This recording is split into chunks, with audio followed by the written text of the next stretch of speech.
today. From GEHA Field at Arrowhead Stadium in Kansas City, it's Week 12 of the NFL on EA Sports.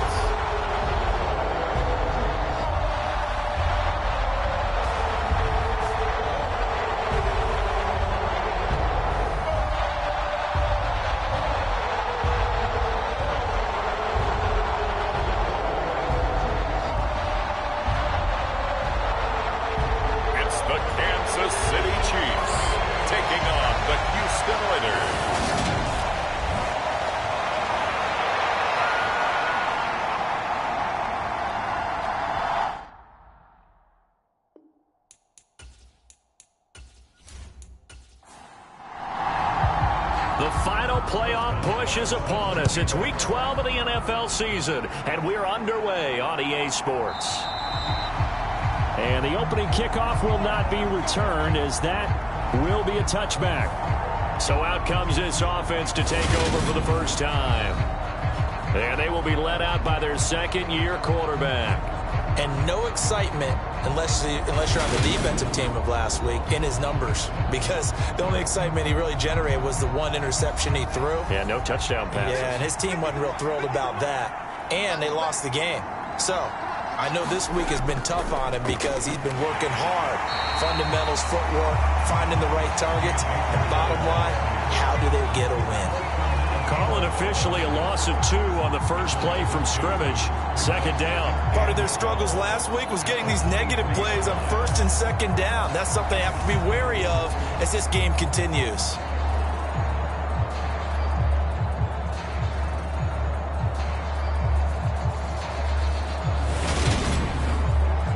First play of the drive goes the wrong way. Here's 2nd and 12.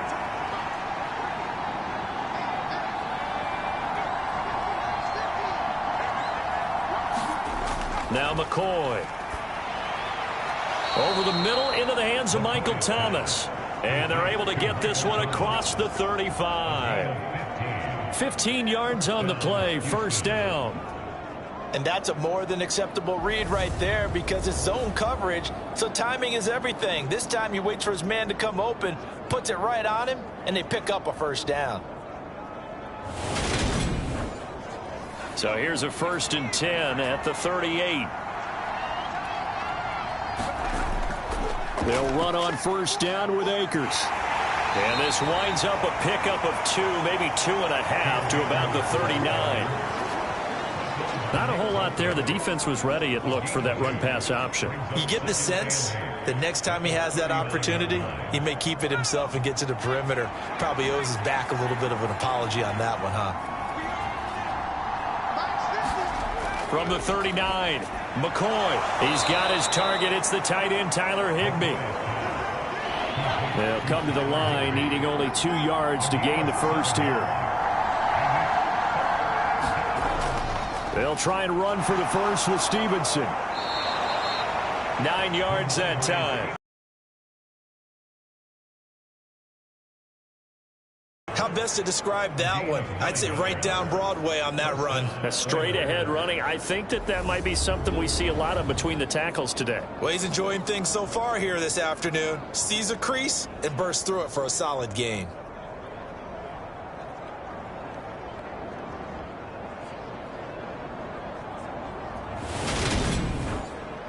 So now 1st and 10 in Chiefs territory at the 45-yard line. A give up the middle to Akers. And he's going to get stopped up quickly. Give him a yard down to the 43. The run only got a yard. Here's 2nd and 9.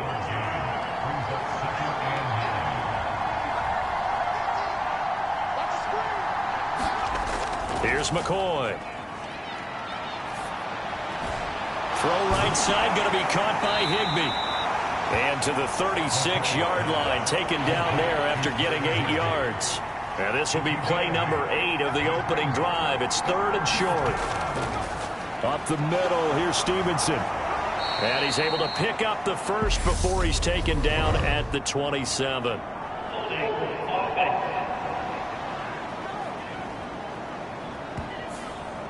8th play of the drive forthcoming, and they need 8 yards on 3rd down.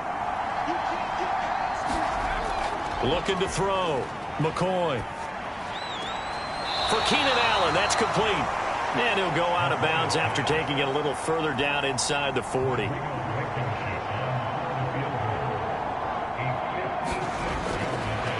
Oh, they flip it to the kicker. He looks like he's going to throw it. He completes it. They've got a 1st down. And he's going to be out of bounds down around the 35-yard line. They'll stick with the passing game as he looks to throw. That's into the hands of Akers, complete. And he's brought down here just outside of the 20. Again, he'll drop to throw. Looking left side, and he's got a man. That's Thomas. And he'll be out of bounds, taking it just shy of the 10 at the 11 or the 12. Here's a run with Akers on 2nd down. And now they're inside the 10 as he's brought down at the 9. Give him 2 yards. That sets him up 1st and goal. It's nice every now and then in this game not to see people overthink it. Just hand it to the old reliable guy. Let him pick up the 1st down. Back to throw. McCoy. This is caught. A gain of 9 there. Sets up 2nd and goal. Well, they're not hiding who their central focus is on offense, Charles. He already now has 4 receptions here on this opening drive. And I know people who are watching the game are thinking, did they forget about him in the defensive game plan? But it's actually been the opposite. They're giving him a lot of attention, but he's been very creative and savvy in his route running and finding seams and openings in order to create these completions. Stevenson will take it in. Touchdown. This is a crew, they've come out flat their last 2 games, both losses, but just judging by the energy level, they look different here early, and that touchdown shows how. Yeah, it seems to me that touchdown gets them off the treadmill. Because, you know, you've been on the treadmill. I've seen you work out.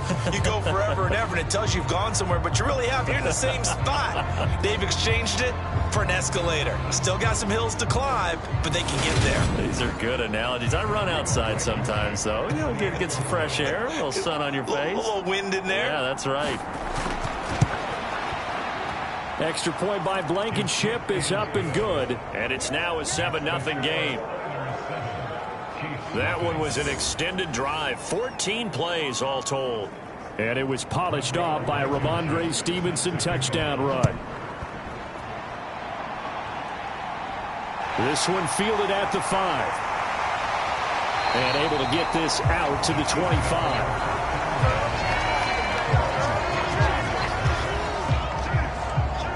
The KC offense set to go, led as always by the gunslinger, a former MVP in this league. It's Patrick Mahomes. Well, the silver lining from last week, he played phenomenally. Get the ball clean and led them to the end zone several times. You know these NFL quarterbacks, though, they trade away all those touchdowns if it meant getting the win. That's his focus this week. Mahomes now on 1st down. And that'll be caught by Tony. They'll give him 4 yards there, and that will bring up 2nd down. Brandon, to me, what's important right here on this drive is for them to catch their breath a little bit after they give up a touchdown on the opening drive.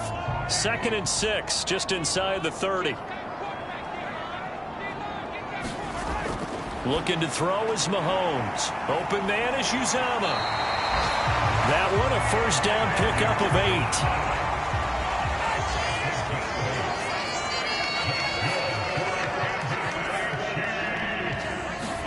Mahomes taps this forward. It's a jet sweep. For Williams, there are the numbers from a week ago. 5 catches, 63 yards. And he was able to haul that pass in there, but he knows he's got a tough task ahead of him. This unit in the top 5 in the NFL against the pass. He's going to have to really work hard to get open. 2nd down at 6 now from the 42. And he'll take this for about 4 up to the 46-yard line. When you find that kind of yardage, you couldn't be more confident as a ball carrier. And guess what? You're going to go back and tell your offensive coordinator, I'd like to keep carrying it, thank you.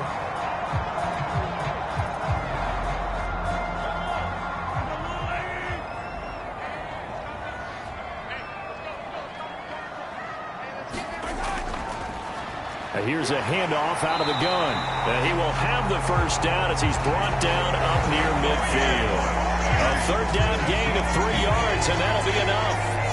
Well, they're currently the best in the NFL in converting on third down, so it was no surprise there that they picked that one up. And they've done it in many different ways throughout the season, Charles. Picking it up, running it, throwing it, just effective on third downs all year long. 2 first downs have them up near midfield now on 1st and 10. They fake the give. Now Mahomes. And the throw left sideline here is caught, but they'll rule it incomplete. Couldn't keep his feet in. 2nd down. On 2nd and 10. Mahomes over the middle and complete some more. And they'll get this down to around the 47-yard line. Oh, I see you nodding your head along with me, partner, because it's pretty obvious what they were trying to do there on the drag route. With his speed, they're hoping he can turn the corner and maybe take this to the house. But that was excellent work defensively to make sure once he caught it, he wasn't going anywhere. And he will have a Chiefs first down as they're able to get the third down conversion. Solid opening drive so far, Charles. They've moved this football into field goal range, but you know that they want to cap this off with 6 and not 3. Absolutely. As one of the better coaches in the league always tells me, on offense, I want their body blows all game long and finish it with uppercuts. Well, here are the body blows right now. He's hoping in one uppercut will take care of the end of this drive. Mahomes to throw once more. That's complete to Tony. And he'll be taken down here just shy of the 30. And forget about the run to set up the pass. They're just coming out throwing. Forget trying to set anything up. They feel like they have the advantage. They feel like they have the matchups, and they're just attacking right now. Yep, going to the air on the opening drive.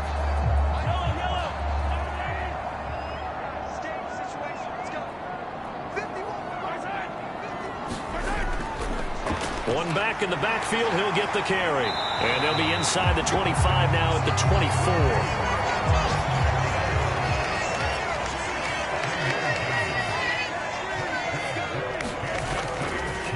Running game working, they'll stick with it on 1st down. He'll work his way up the middle for a gain of about 4 on 2nd down. Following the pickup of 4, here's 2nd and 6.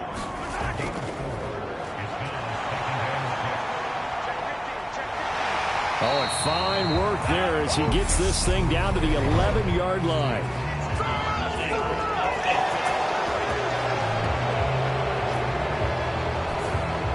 So a decent gain there on the play, but that all gets wiped out with a penalty. Well, that's a setback, but all the good play callers, they just move on. They find something else in the playbook that can attack this defense, and they go right back on the offensive on this play. After 1, 7-0 on EA Sports.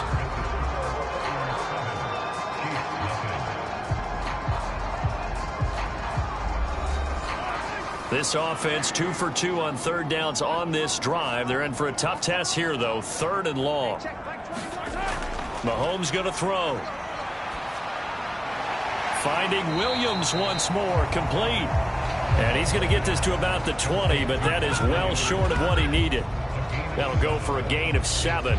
And that's going to bring up a 4th down. One hallmark of good defenses is understanding the game, understanding positioning, and tackling immediately in the secondary after catches. I think we just saw that on display right there. Got to him before he ever had a chance to think about turning it upfield.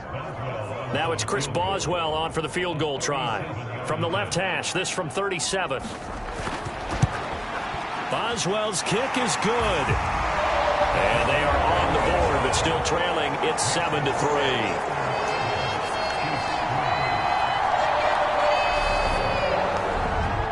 So both teams come away with points on their opening drives. Now they still trail. They answered the touchdown with a field goal, but at least able to break that goose egg here early. And that is what's important, right? Because they didn't let that initial touchdown go unanswered. Took the ball themselves, moved it downfield, and put it through the post for 3 points. Game on. So now we get set to see Houston for their 2nd drive of the ball game. And they are back down to the 500 mark after 2 straight losses. And, Charles, this is a team that, to be frank, their play has really dropped off the last couple of weeks. And Brandon,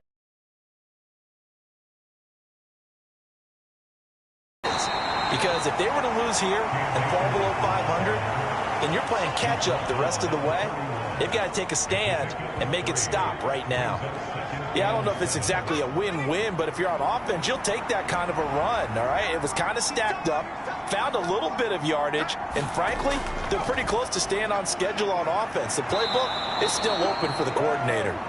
And he'll get it out near the 40 to the 39. That one, a first down pickup of 8. And there we saw one of the downsides of blitzing during a rundown, because sometimes you get out of your gaps. You don't fit the run quite as well because you're headed towards the ball carrier with abandon. So from the 39 now, they'll come up on a 1st and 10. Going right back to Akers. To the 43, second down. The last run got 3. Now here's 2nd and 7. They'll go with Akers here up the middle.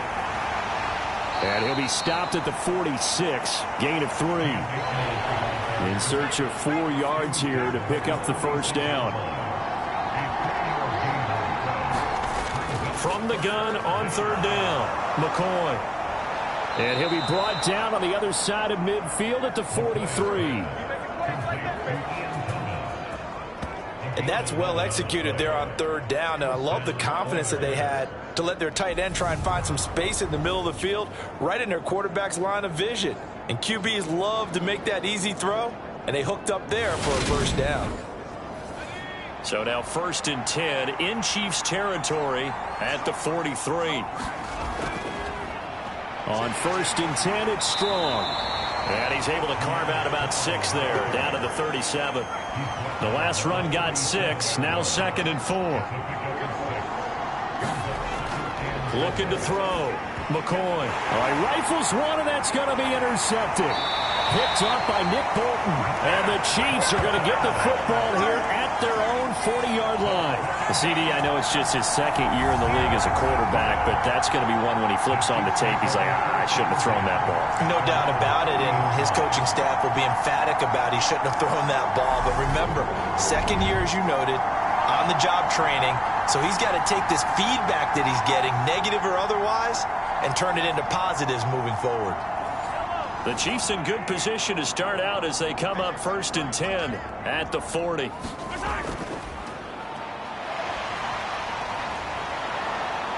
And he'll lose yardage on the play back at the 37-yard line. The loss of a full 3 yards, and now it's 2nd down. I like the idea to mix it up from time to time because, let's face it, you can't be predictable. But the execution was a little lacking on this one, right? They might want to go back to the drawing board with that call.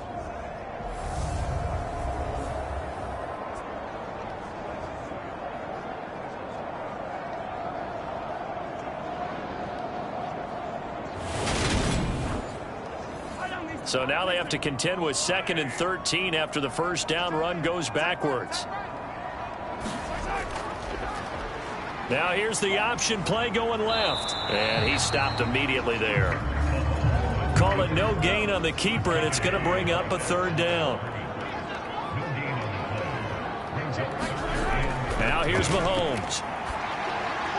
Going to be caught here left side, Moore. And he's going to be stopped here at the 43, and that is not near enough to pick up the first. And that's good for a gain of 6, and that'll bring up 4th down. Brandon, a good idea there on 3rd down. Run a little clear out and hope you can get your receiver the ball coming across the formation. Nice design, but well played defensively, and they stop it well short. On 4th down, J.K. Scott ready to punt it away. And just a single punt for him in the loss last week as he sends this one away. And a nice job here on special teams. This will be down inside the 10 at the 8-yard line. I absolutely love the flexibility of these punters. Their leg drive, able to get it way up in the air, and that allows their punt team to get down there and down it inside the 10 because they've had some time. Now Houston's offense taking over again. As the offense comes out here, Charles, remember they threw the interception last time out, but they were moving the football down the field. Looked like they were going to have a sustained drive that ended in points, but then the pick ensued. And because of that, there's no way you can call the last drive a success. Yes, there are things to build on because they found some play calls that work. Now, they've got to build another drive and find a way to avoid the turnover the play did on the last one. And strong running there gets this up over the 15-yard line. And he's able to get most of what he needed on the carry there. 7 yards on the gain, and it's 3rd and 2 now. That's a really nice job by them picking up the run blitz and detecting it and blocking it and turning it into a nice run. And a lot of times you think if you blitz a running play, you're going to smother it. But a lot of the blitzers, they come in a little bit high. They don't have great leverage, and they're easily blocked and turned to the side. And he will not be able to hang on through the contact. It's incomplete. The coverage strong, and now it's 4th down. Dixon, the punter, is on as he sends it away. A good kick, 48 yards, 4 on the return. And it's Chiefs football, 1st and 10. And Kansas City's offense now set and ready to go. And Charles, a very uninspired effort the last time we saw them out there. It was a quick 3 and out, then they punted the football. Yeah, and you never want to get stopped so soundly during a series, but what would be even worse now is letting it happen again right here. They've got to get going. The throw right side is complete here on the first play of the drive. And he's going to get this down to the 35-yard line. A really good pickup of 28 yards. That catch now puts him on the doorstep of 500. It's his 499th reception.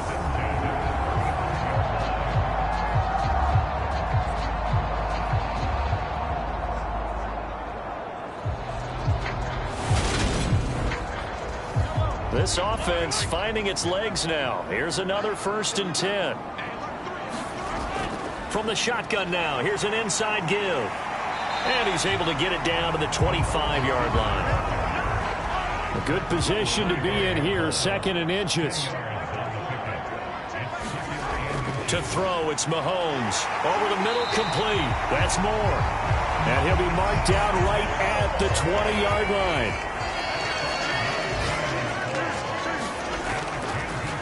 And they'll let the quarterback keep it here on 1st and 10. And they go the wrong way here. Knocked back to the 20.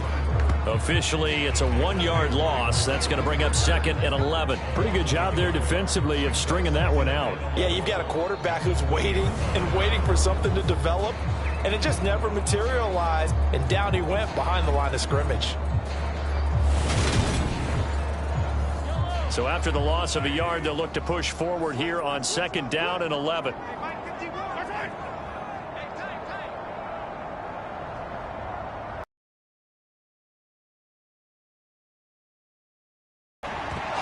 And that'll be incomplete. Took a pretty good shot as he tried to pull that one in. Couldn't hang on 3rd down. He did a fine job there of not hitting it before the ball arrived, and I've got to tell you, you can often mistime that play because of the angles of approach. When you're going to get him, sometimes you panic as well and think, I've got to be there right now. Instead, in this case, timed it perfectly and knocked it free. Throwing is Mahomes on 3rd. Buying time, and he's taken down, trying to do a little too much, getting outside of the pocket, and it results in a sack. Joey Bosa, that is one he will remember. It's sack number 85 of his great career, moving him past Hall of Famer Howie Long on the all-time list.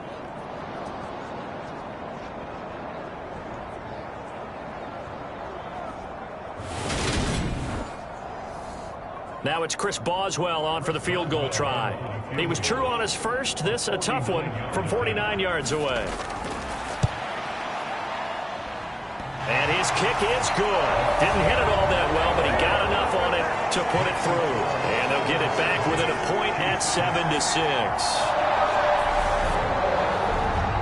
So as it turns out, that sack doesn't wind up costing them, Charles. They at least get points, get 3 of them. Yeah, that's where your kicker can really come to your rescue because, you know, after the sack, there was a little consternation there. Are we out of field goal range? Are we going to be able to get 3?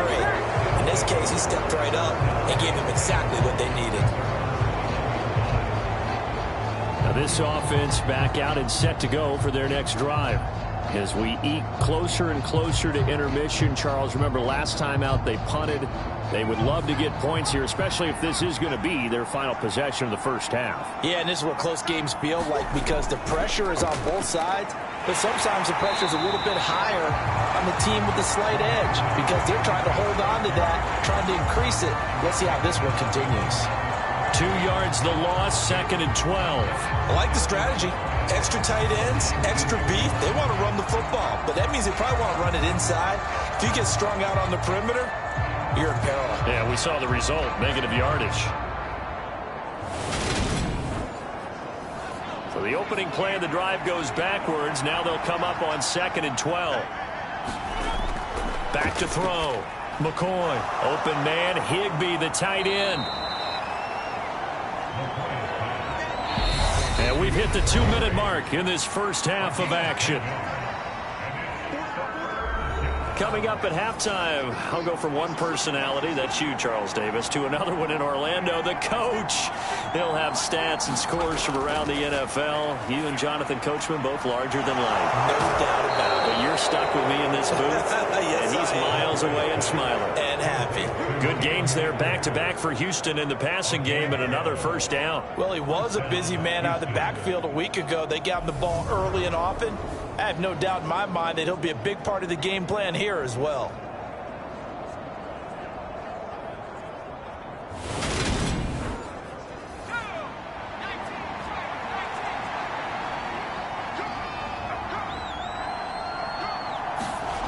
On 1st and 10, McCoy to the right side and complete to Thomas.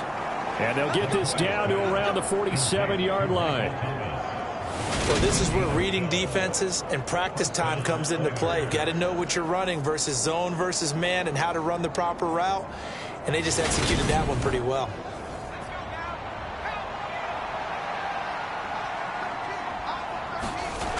They'll look to throw again. Gets this into the hands of the tight end, Higbee. And he's going to be taken down right at the 40-yard line.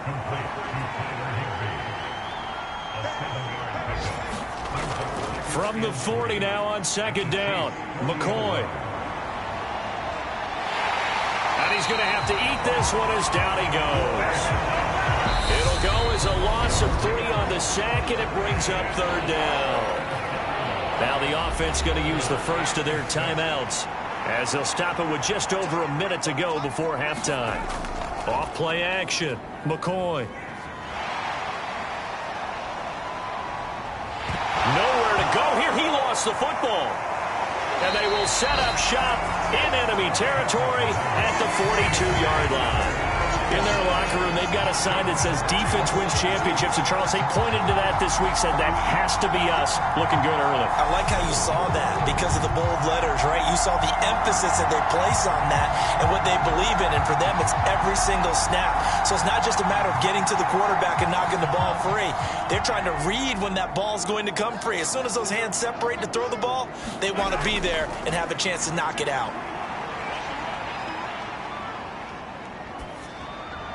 Now he'll dump it underneath to his running back, complete. The Chiefs now going to use the first of their timeouts as they'll stop it with just over 40 seconds to go in the first half. Here's 2nd and 5 now from the 37. Throwing now is Mahomes. And that falls to the ground, incomplete. A nice job of bodying him up defensively. And now it brings up 3rd down. The turnover put him in great field position. They don't want to squander it with 3rd down coming up. No, not at all. And you know what else you do? You make your defense mad. Yeah. They got you the football, gave you a great opportunity. You got to cash in and get some points.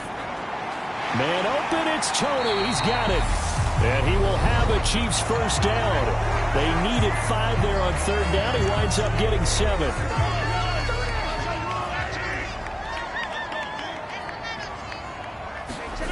Now it's Mahomes again. Throw left side complete. That's more. First down now, but that clock rolling. Now Mahomes. Is this intercepted? It is. It's intercepted. Picked up by J.C. Jackson. And as we've seen, points have been precious so far, and they just threw something away on that snap. And look, let's face it, as we advance further into this game, that play will be on the minds of everyone who's watching it. They wonder if this is the turning point. Is this the spot where those points were given away? It could cost them a ball game. The offense now at the line, ready for their next drive. And the ball backed way up, so thinking with this amount of time on the clock, probably just sit on it, and we'll see these two teams go to the lockers. Yeah, I don't think you want to overthink it in this situation. Either side of the ball. Just go ahead and finish up the half and get on out and talk about it. So we're at halftime with our score 7-6 in a tough-fought first half. As we'll head down to Orlando, that's where we find our man Jonathan Coachman at our EA Sports Halftime Report. Coach. All right, Brandon, thanks very much. Things starting to get interesting in this final weekend before Thanksgiving. So let's see what's going on around the NFL. We'll start down in the Sunshine State, an AFC East matchup between New England and Miami. And it's the Patriots with the lead in that one. Damian Harris with a touchdown run. From there, we head a little further north up to Atlanta to check on the Falcons at home at Mercedes-Benz Stadium. And you can see they trail in that matchup against the Tampa Bay Bucks. The Bucks locked in a tight one, but this is a game you feel they've got to have.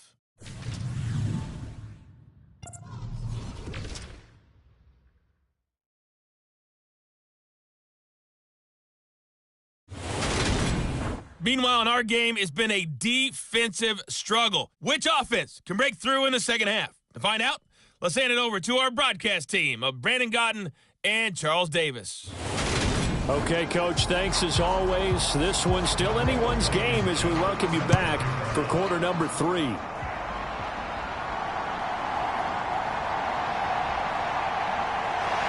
And he's up past the 20 to the 22-yard line.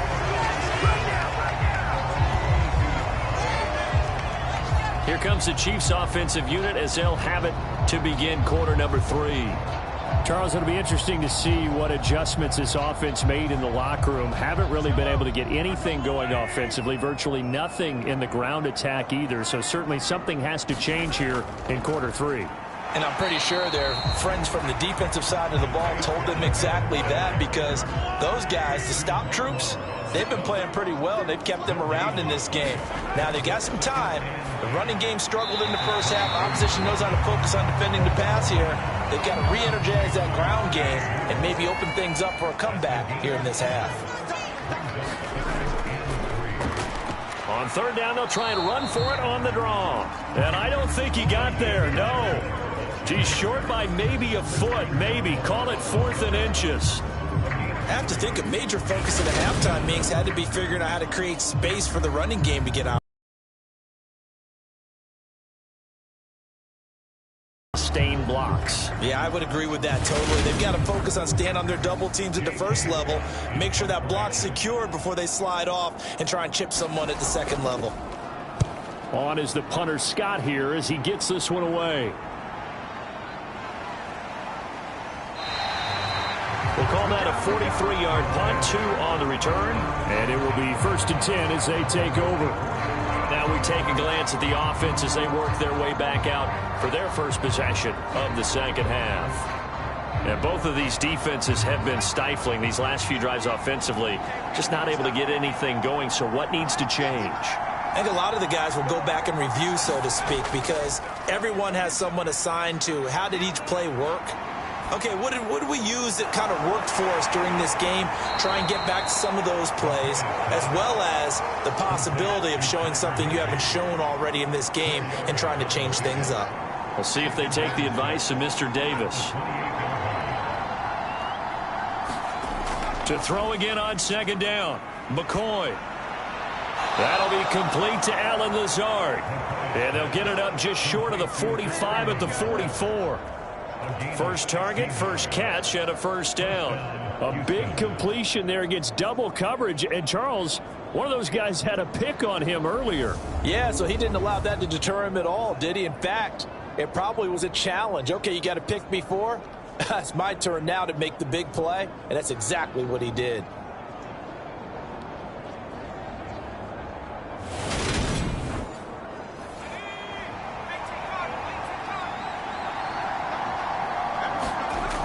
on first down. McCoy. He throws and he hits the slant route to Thomas. And he'll be taken down, but not before they work this to the 45.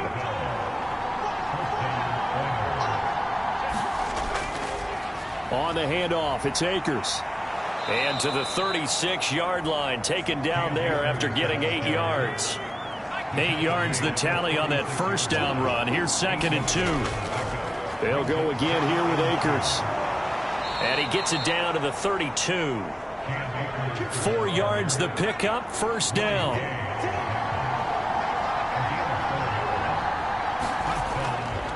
On the give, this is Akers. And he's going to take this one down to the 25. 2nd down and 3.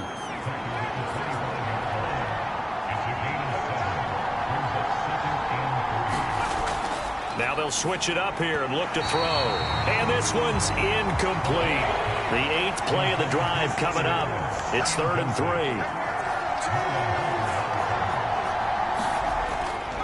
Straight ahead, it's Stevenson. And he's just going to be short here, barely. Maybe by a half a foot. It'll be 4th and inches. Some of the most unselfish players on any football team, defensive tackles, because we ask them to just eat up blocks and allow other people to make tackles. And when he can make a play himself, as we just saw there, that's a big day.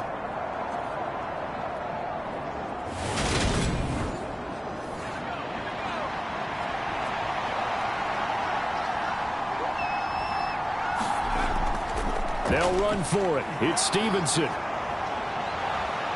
And he gets this down to the 18. Good enough for a first down.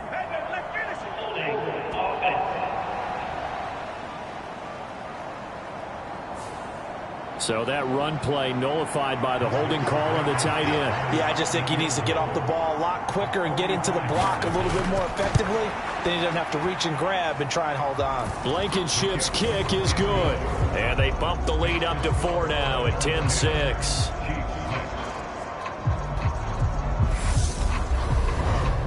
Well, in a close game like this, obviously you want the touchdown, but certainly they will take the 3. And they'll be okay with that, but let's throw a little credit to the defense as well. I'm just glad this doesn't come down to a debate, right? Which side won, partner? Because the defense, hey, we didn't give up a touchdown. The offense, hey, we put 3 on the board. Either way you look at it, I think both sides gained something out of that drive. And now here comes Kansas City. Their defense has done the job. Now it's the offense's turn as they've got it 1st and 10.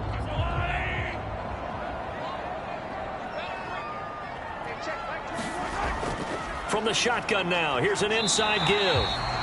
And he'll take it ahead to the 28-yard line.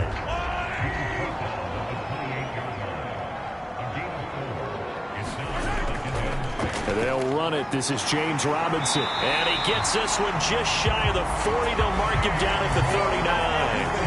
An 11-yard pickup, and it's enough for a Chiefs first down. Not too shabby for his first carry of the game. That's exactly what most teams are looking for, a really good change of pace back.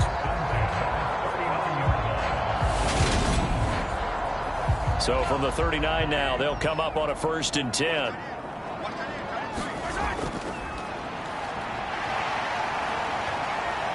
And able to get this one all the way up to about the 46-yard line.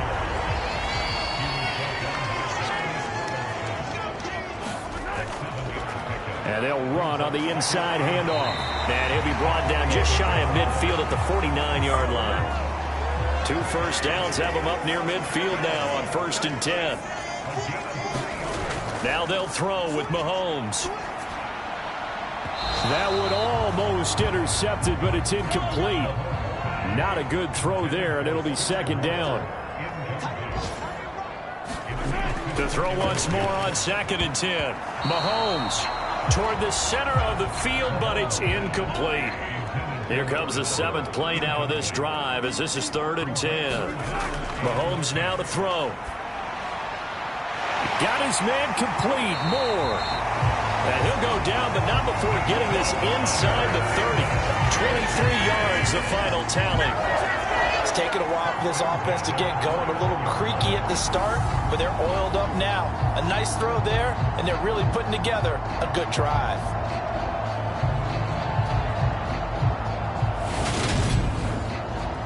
So a 1st and 10 now in Houston territory as they're down to the 29-yard line.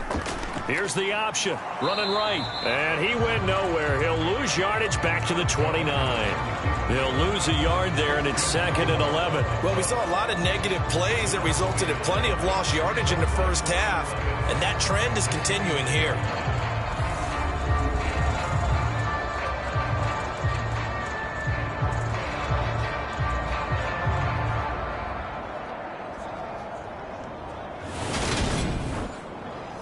Maybe just a slight detour on what's been a strong drive. Here's 2nd and 11.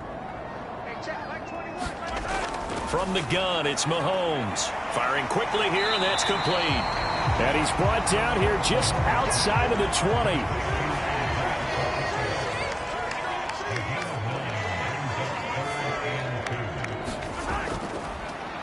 On 3rd down, they're going to run for it here. And he's going to have a 1st down here as he gets this one to the 17-yard line. They're able to convert with a gain of 4. Sometimes with the running game, you've just got to stick with it. Look, it's the 3rd quarter, no time to panic. But that also doesn't mean you just do it the same way you've been doing it the entire ball game. Maybe change up some blocking assignments or run a few different plays, but stay with the overall essence of the running game.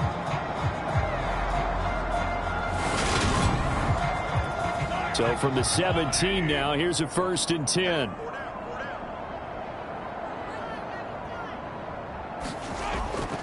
On 1st and 10, it's Robinson.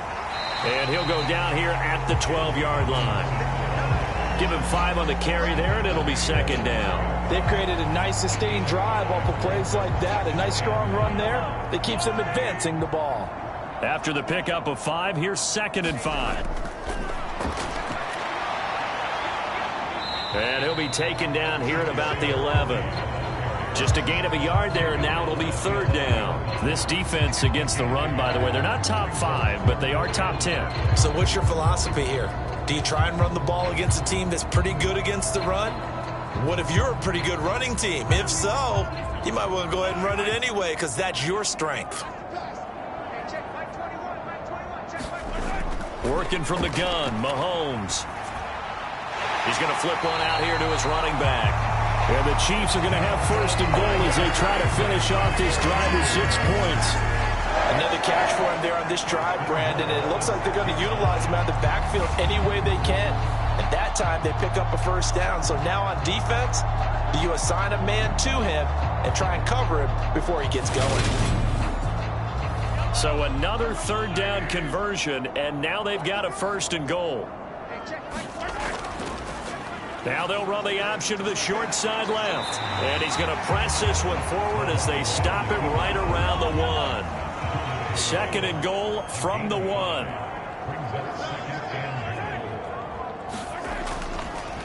They'll try to run this one in. And he's going to be met at the line of scrimmage and taken down. The ball mere inches from the white line on 3rd and goal. And Mahomes is going to keep it. And he is in. Touchdown, Kansas City. Patrick Mahomes. A touchdown run there from a yard out. And the Chiefs have taken the lead here in this 3rd quarter. Well, they had their chances in the first half, you remember, but had to settle for 2 field goals. This time they come away with 6. I think they actually got affirmation about what they were doing by getting a touchdown because the field goals means they got in range but couldn't quite finish it off. This time, they broke through, and that's great for the old confidence. And on the sideline, difference of a feeling between 3 and 6, is it astronomical or no? It can be at times, that's for sure. A lot of times the field goal feels like a disappointment. The touchdown, well, that tells you you're getting it done. Boswell good with the extra point, and that gives them a 3-point lead. And what a drive that was. 16 plays all told. And it was all capped by Patrick Mahomes using his legs to get in the end zone. Boswell now to kick it away after the touchdown.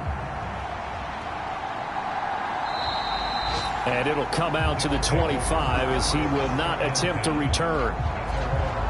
Houston set to take over. 6, but they got at least something. They mustered something out of the drive. They'll take it. I like the way you've described it. Not ideal, but they'll take it. Anything to put some points on the board. But this time on offense, they don't even want to see the field goal kicker trot on the field. They want that ball in the end zone. Yeah, they'll be going for 6. Brought down by Willie Gay. Well, it's time for them to be good teammates right here. And what I mean by that is possess the ball for a little while. Get at least 2 first downs. Give their defense a chance to settle down a little bit after they give up a touchdown.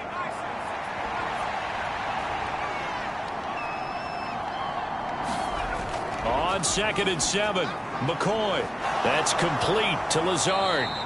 And he'll go down, and that will do it for the third quarter of action. 3 quarters have come and gone. You are watching the NFL on EA Sports.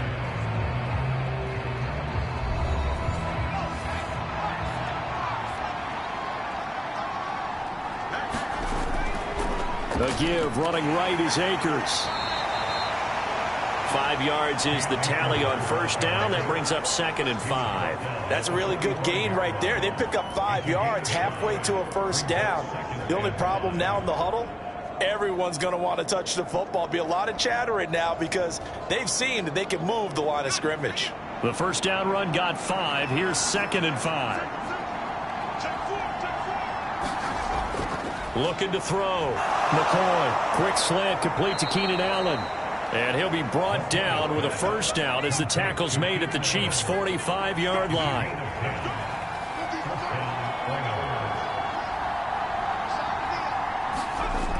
Off the play fake. McCoy. That's complete to his tight end, Higbee. And he'll go out of bounds right around the 40.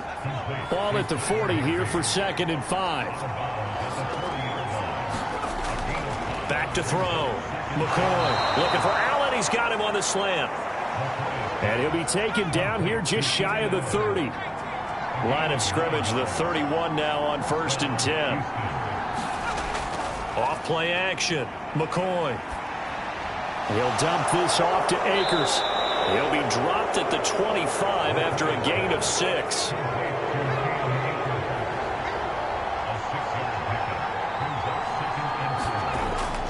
On 2nd down, it's Stevenson. A minimal gain there on the 8th play of the drive. A big part of a middle linebacker's job is being able to take on blocks and then go make plays.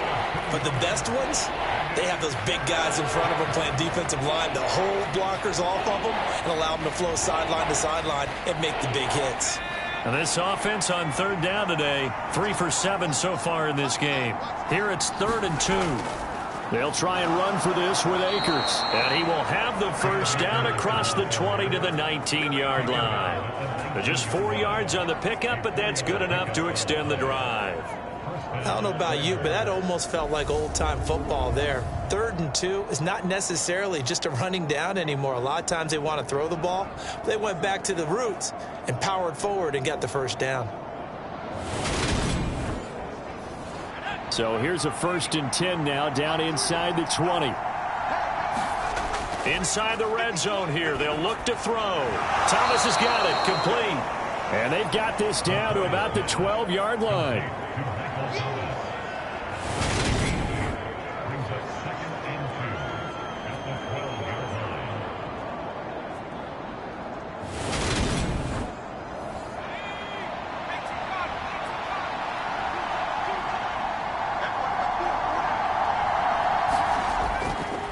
On the handoff, Stevenson.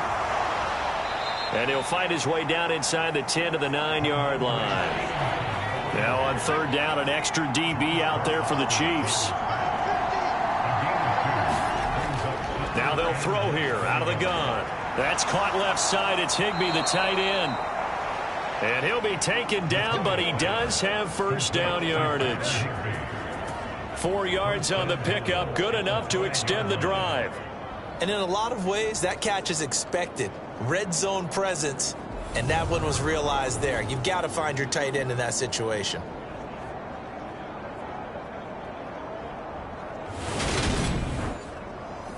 Only way to get the lead here, of course, with a touchdown, and that's what they're gunning for on 1st and goal. Looking to throw. McCoy. And he is going to go down. Back at the 11-yard line. it's George Karlaftis who fought his way through the line to bury him. Well, there's still time to rectify this situation because the silver lining, it took a sack on 1st and goal. But that close to the goal line, that still definitely hurts.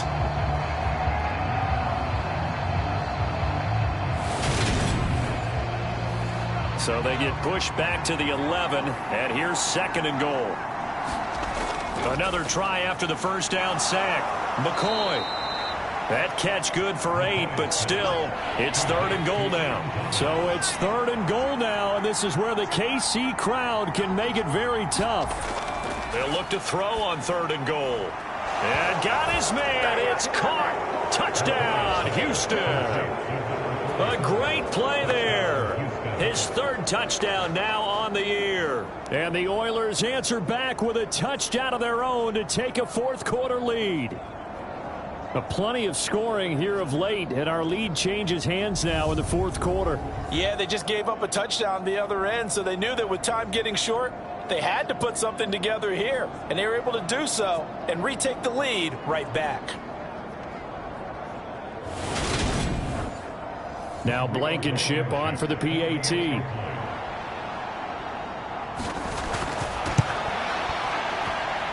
And that will make this a 4-point game. That drive a long one, spanning 15 plays. And the result, a Houston touchdown. So after the touchdown, here's Blankenship kicking off.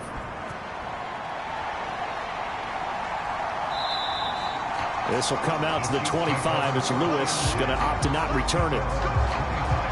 KC's offense ready to take over.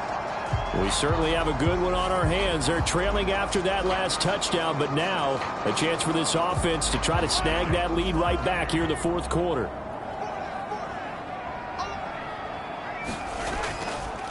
They'll start on the ground here on 1st down. And he'll maneuver his way forward for about 4. 2nd and 6. The run got 4. Now they deal with a 2nd and 6. They'll set up to throw. Over the middle and into the hands of his receiver Moore. 7 catches for him now, and this last one, a 1st down. I think that's a big pickup for a 1st down because when you run a drag route against zone, you're sometimes asking for trouble because you might run into a defender. Yeah, well, there they ran into a 1st down. Executed it to perfection. And he slips up past the 45 before being tackled. 42 yards rushing for him now as he's run it 11 times. For a lot of guys playing this game, there's no better feeling than running right through a tackle. He's able to lower his center of gravity and churn his legs for a really nice pickup.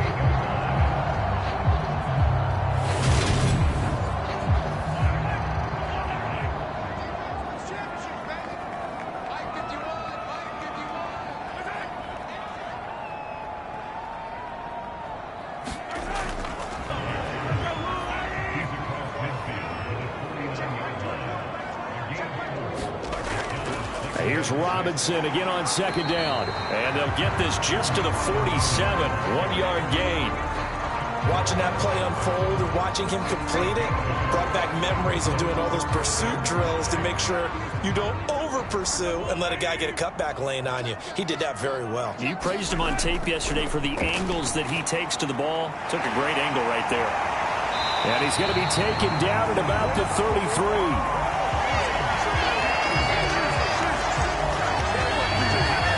The 4th quarter, partner, and watch them drive for what would be a go-ahead touchdown. And you and I both know this is where you need a quarterback who can keep his cool back there, not just for himself, but to keep the rest of the team relaxed too. So they'll come up 1st and 10 now from the 33. They'll drop to throw. Now he'll dump it underneath to his running back, complete. 2nd down and 4.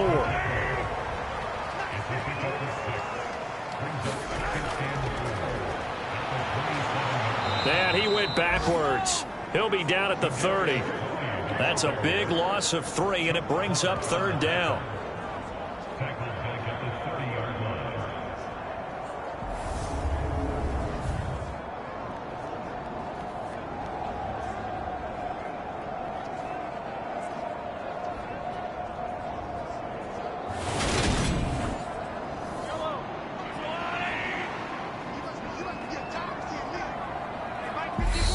quarter, down to the final 2 minutes, and we've got a one-score game. So the Chiefs in possession of the ball as we welcome you back. They face a critical third down now, needing a score here in the late going. Mahomes. That's into the hands of his tight end, Will Dissly. And he will have a Chiefs first down as they're able to get the third down conversion. Here's Mahomes. And that's going to be incomplete. Too tough to hold on to that one. It's second down. An incomplete pass on first down. That leads to a 2nd and 10. Mahomes. That's complete to Dissly, the tight end. And they've got it inside the 10 at the 8. Mahomes. Oh, there's that man again. It's complete. Touchdown. Sky Moore from 8 yards out. And the Chiefs have taken a fourth-quarter lead. Well, partner, this hasn't been the smoothest day for him, but he suddenly picked the right time to get right, as they like to say. How about that for a touchdown? Boy, he did. I guess they say all's well that ends well. It's not over yet, but you're right. He picked a good time for that first touchdown pass. Exactly right. Not over yet. The defense is going to have to make it hold up. Now an important extra point here to stretch this lead to a field goal. He's got it, and this is indeed up to a 3-point lead. So that drive, 12 plays in length. And it was Sky Moore capping things off with a touchdown reception.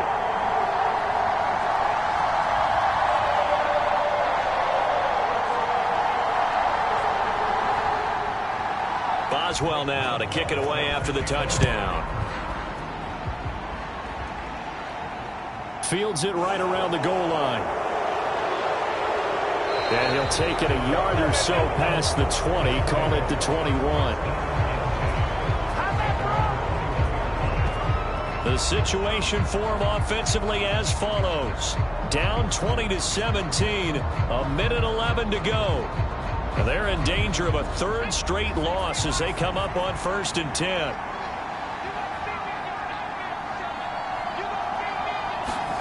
Now McCoy. Staying on his feet. And he can't get a throw away. He's taken down. Now this one from about 2 counties over after the sack. They come up on a 2nd and very long. And that one going to be off target and incomplete. He was in search of his tight end, Tyler Higbee. And it'll bring up 3rd down. Boy, a tough spot here as they approach the line of scrimmage. A long way to go to try to pick up this first down. Back to throw. And this pass broken up. And the contact well timed there. And now 4th down.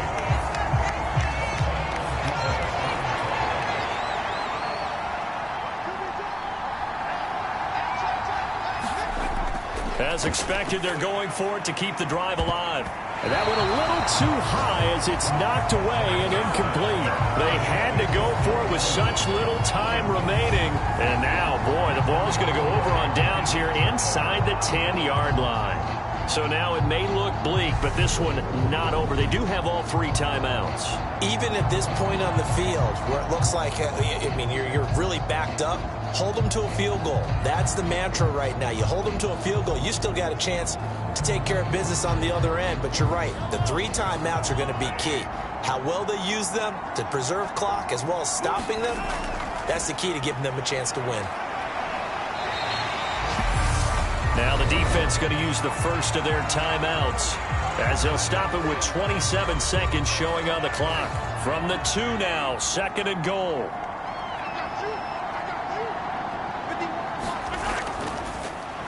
They'll try to run this one in. And he is going to be stopped cold behind the line of scrimmage. Now a 2nd timeout called for by the defense. That'll leave them with just 1 remaining in this 4th quarter of play. They'll run here on 3rd and goal. And he will push his way forward down to about the 3-yard line. Now the defense will burn their 3rd and final timeout. And as the 2 teams talk it over on their respective sidelines, we take a break. Boswell's kick is good. And high fives for that one as that drive ends in 3.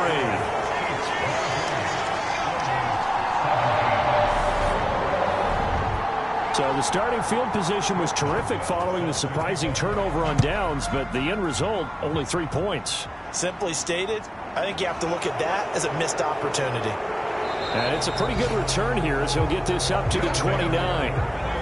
The offense back out there at the line, ready for their next drive.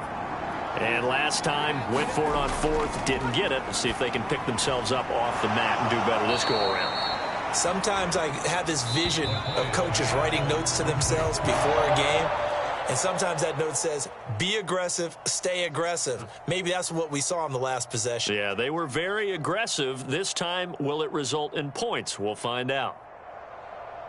And a fun, close ball game comes to an end. On that last play, Charles, they were on the wrong side of midfield. They needed something near a miracle, and they couldn't get it done. Yeah, the effort, that was good. Very good, in fact. They were just a little too far out to get a decent look at the end zone for that last opportunity. Couldn't get it done, but a nice game overall. So for the Chiefs, it's an important win for their playoff hopes as they move to 8-4. And they will hit the road next week.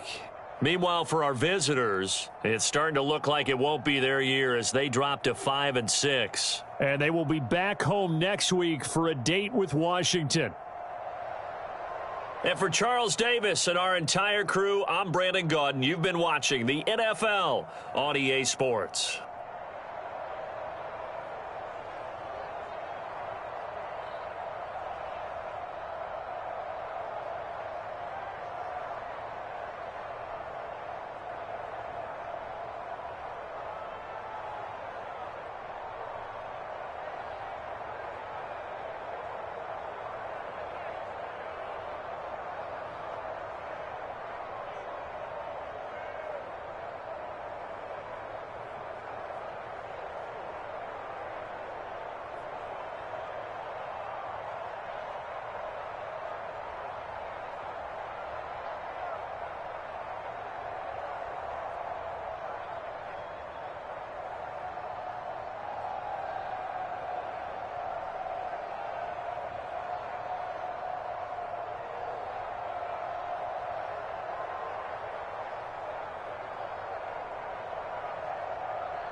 today on EA Sports. It's week 13 of the NFL on EA Sports.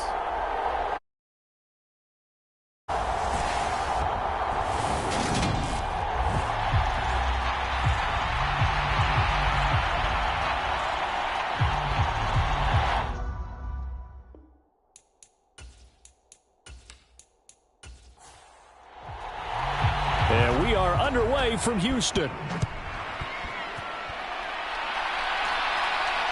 Taken at the goal line. And he'll be tackled just shy of the 25.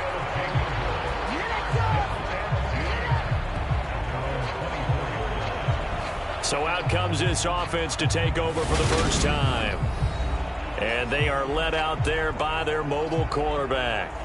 Would you say that last week's performance by him, workmanlike in terms of numbers? One touchdown, one pick, but obviously a loss. Yeah, and that's the bottom line for him. All he cares about is how do we find a way to win the game. Maybe he leans on a few other parts of the offense and hopefully springs a receiver or two free. Now McCoy. And Thomas has it. Now this will leave him a yard short. Nice pickup of 9 yards on first down.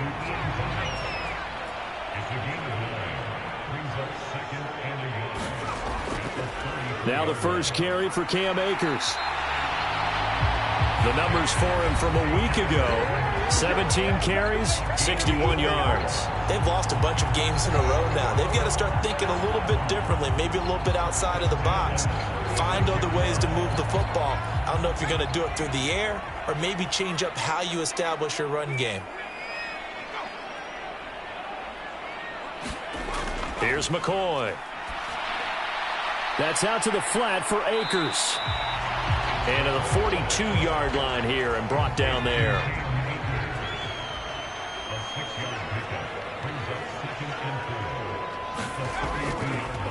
They'll run it. This is Ramondre Stevenson.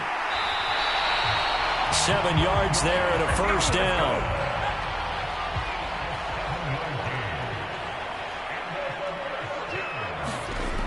Back to throw. McCoy. And this will be stopped at the 44. That one good for 7 yards.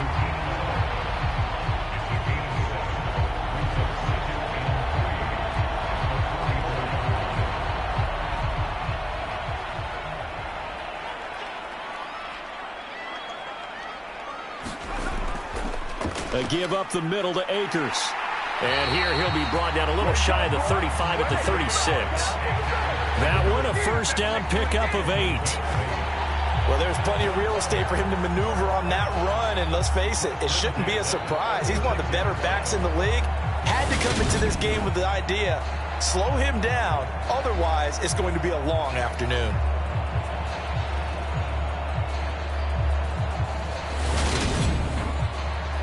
So from the 36 now, 1st and 10. On first down, they'll stay with Akers on the ground. And he'll take this ahead for about 4. Second down coming up.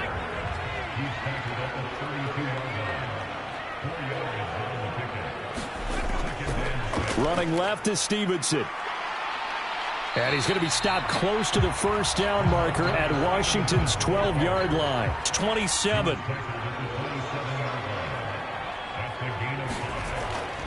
They'll run with Strong. And he's going to get the first down here as he's taken down at the 22. They get 5 out of that one, and it moves the chains.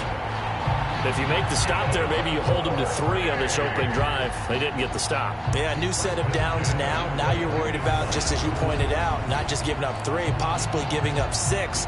Let's see what they decide to do here, because they've got to change up what they have been doing. It hasn't been working.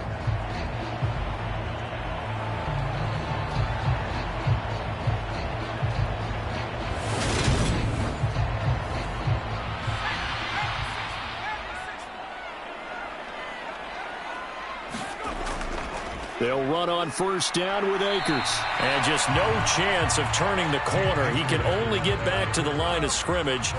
2nd and 10 coming up. Looking to throw on second down. McCoy targeting Thomas on the out route, making the catch. And they're going to have another first down here as the tackle's made at Washington's 12-yard line. On the handoff, running left is Akers. Down to the 6-yard line on a pickup of 6 as he gets halfway to the goal line. 2nd and 4. They could still get a first down without scoring. Up the middle, here's Stevenson. That play gets him 6 yards and sets them up with a 1st and goal.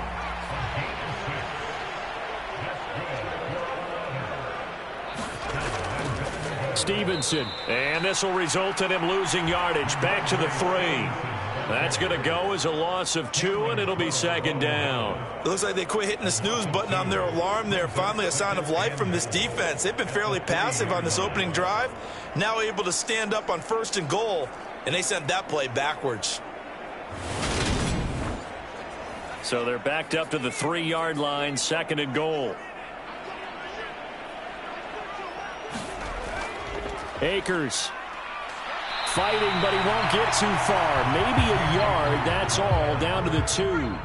This Washington defense, they've stood tall the first 2 plays. Now 3rd and goal. Akers again. Pushing for the end zone, but he's not going to get there. They stop him just shy of the goal line. Only a yard there, so it brings up 4th and goal. This is a long drive offensively. Wouldn't you hate to end this with just 3 points? Doesn't it feel like during a ball game you have certain narratives going on and there's certain drives that seem to take on just a bit more importance than others?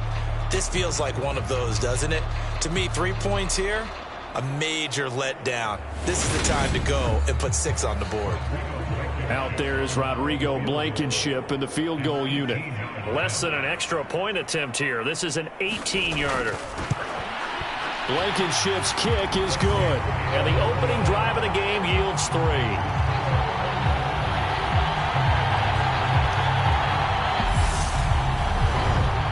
So 3 points on the board, as easy a field goal as you're going to get, but I can see you shaking your head. I love that peripheral vision of yours, partner, because to me, if it's the 4th quarter and you're up 6, I get it. But now, even if you run and don't get in, you're still setting them up to go a long field, 98, 99-yard drive. How do you look at your defense and not give them that opportunity? Here are the Commanders for their first drive of the game.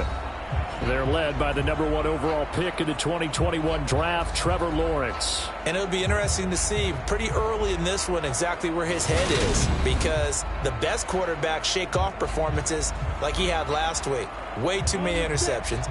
Didn't throw a touchdown pass. Team lost the game.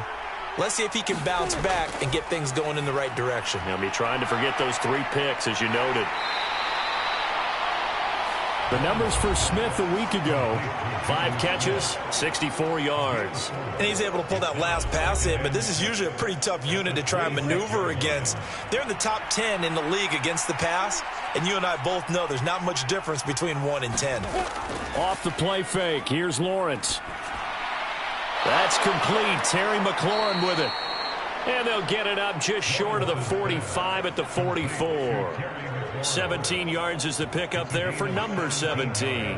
Well, I think when they look at their offense, they think to themselves, weapons, weapons everywhere, and they want to move the ball around. They want to spread it to different people, but you absolutely know they want to get this man involved as well, and that's what they just did on that play.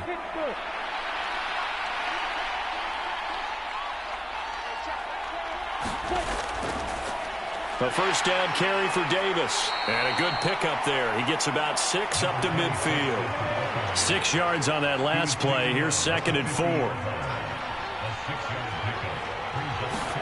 From midfield now, Lawrence. Smith catches left side. And he will go out right near the 35-yard line. 2nd catch for him today, and it'll wind up a first down. I like how they work the tight end on a nice little under route there. And if you're going to give him that much space, he's not even going to catch the football. He's going to run away from you a little bit, and that's exactly what he just did there, picking up extra yardage.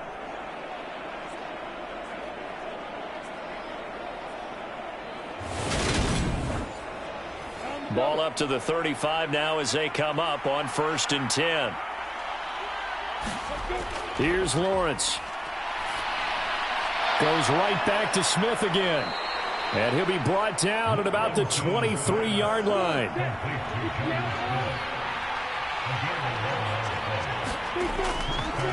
They'll run for the first time here with Brian Robinson. Brought down at the 20. 3 yards on that last carry. Here's 2nd and 7.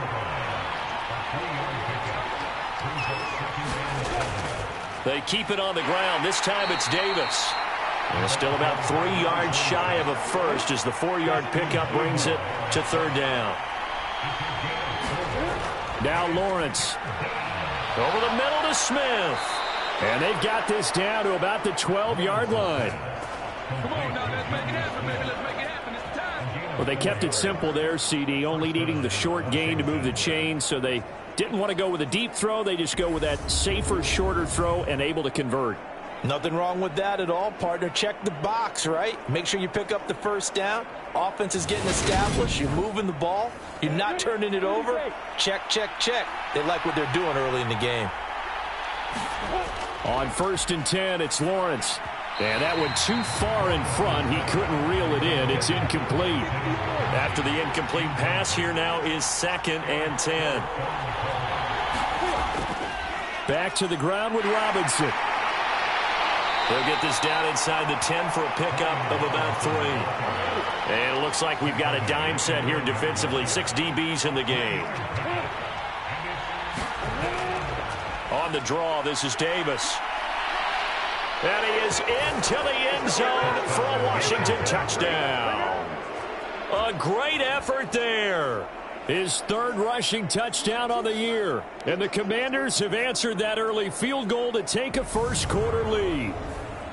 Now, they went draw play there on 3rd down around the goal line. Something you normally like to see, Charles? Oftentimes, people are prepared for a pass in this situation, so the draw is a good call, but it's better when you usually have a lead blocker. If you don't have a fullback, you can use your H-back to pull in front. Sometimes you pull a guard to get out in front. Maybe it's your tight end, but they find a way to create a little bit of extra space. A bit of a surprise down near the goal line, but it was effective in this situation.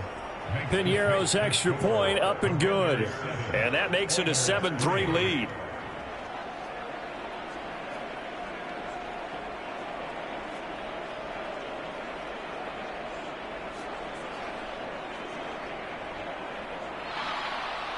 Kick team out there for the Commanders as they send this one away. And he won't return this one. He'll go down to a knee, and they'll start at the 25. The offense now at the line, ready for their next drive. And last time they got 3 points, but it was a chip shot field goal. And when you go to the sideline after a chip shot field goal, maybe the offense not too happy. It's a balancing act, isn't it? Because you're exactly right. They're none too pleased that they didn't punch it in for 6 points. But they also have to remember they did put points on the board. 3 points is 3 points. And in this league, you take points when you can get them. Not easily done. They'll come up now 2nd and 4 from the 31. Looking to throw. McCoy. There again is Thomas. They've gone to him a lot. And able to get this one across the 45 before he's brought down. 2nd catch for him today, and it'll wind up a 1st down. But one of the ways that quarterbacks keep all the receivers alive in a play, never lock in on any one guy. Make sure you keep your eyes moving, scan the field. And here he finds the open guy for a nice pickup.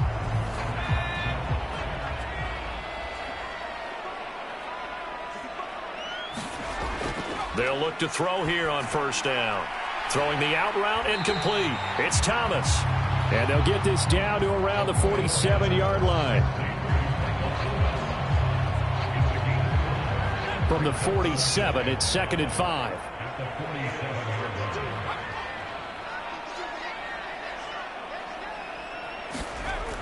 Back to throw again. This is complete to Michael Thomas. And they're going to have another 1st down here as the tackle's made at Washington's 34-yard line. They'll stick with the passing game as he looks to throw. And the timing a bit off that time as that one falls to the ground. From the 34, they'll come to the line on 2nd and 10. They'll look to throw again. Got a man open. It's Tyler Higbee. And he's going to get this down near the 25. This will be play number 7 on the drive. 3rd and a yard. They'll try and run for the first with Stevenson. And he'll be brought down at the 21, just shy of the 20 in the red zone. And give him 5 yards there, and it's enough for the first. Well, that was big right there because they're in the bottom 5 in the league in converting on 3rd down. They needed that pickup in a big way. There were 2 things they said they wanted to win in this game. One, the turnover battle, and the second, 3rd down conversions. So they got one there. They had to settle for 3 last drive, hoping this second go-around ends in 6. In good position, 1st and 10. McCoy's throw complete there to Thomas. And they work this near the 5. He'll be stopped at the 6.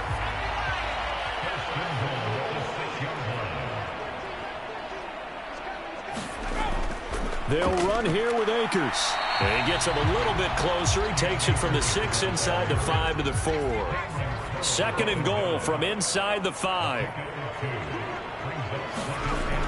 Operating from the gun. McCoy. Touchdown! Ian Thomas. His first touchdown on the year. And the Oilers have regained the lead. There was no going through the progressions on that touchdown pass. Yeah, nor was it necessary. His receiver won that route early, presented himself. No reason to wait. Go ahead and put it on him and score a touchdown.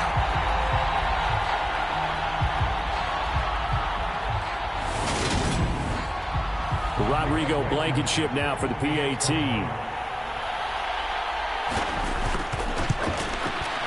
And it's through, and that makes the lead 10-7. A 10-play drive that time. And the result, a Houston touchdown. So after the touchdown, here's Blankenship kicking off. From a couple yards deep, he'll bring it out of the end zone. And he'll get it up past the 20 to about the 22.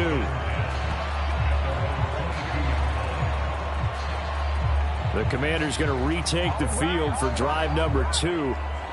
So remember, Charles, last time they were out here, they scored, but they just saw the opposition score, and they're trailing right now, so they're trying to keep pace here. They need a touchdown drive. Well, if you're a fan of offense, you're loving this, but if you're a fan of defense, this is tough to watch, and it's also tough to keep that up when you just watch your opponent march down the field on a scoring drive that lasts into double-digit snaps. You need a score here, not just to follow the momentum from your swapping that onus back and forth. Of course, the catch was nice, but how about what happened after? Able to stay on his feet and gain all that additional yardage. So many of these slot guys, I think, have running back in their background. One play has him up past the 40 already, and another 1st and 10. They go play action now. Lawrence. Middle of the field, he's got McLaurin. And he'll be brought down just shy of the 40. Not only have they completed a couple on this drive, but they peeled off some pretty good chunks of yardage, too. Absolutely. Great start. 2 nice plays in the pass game. Now can they continue to feed off that?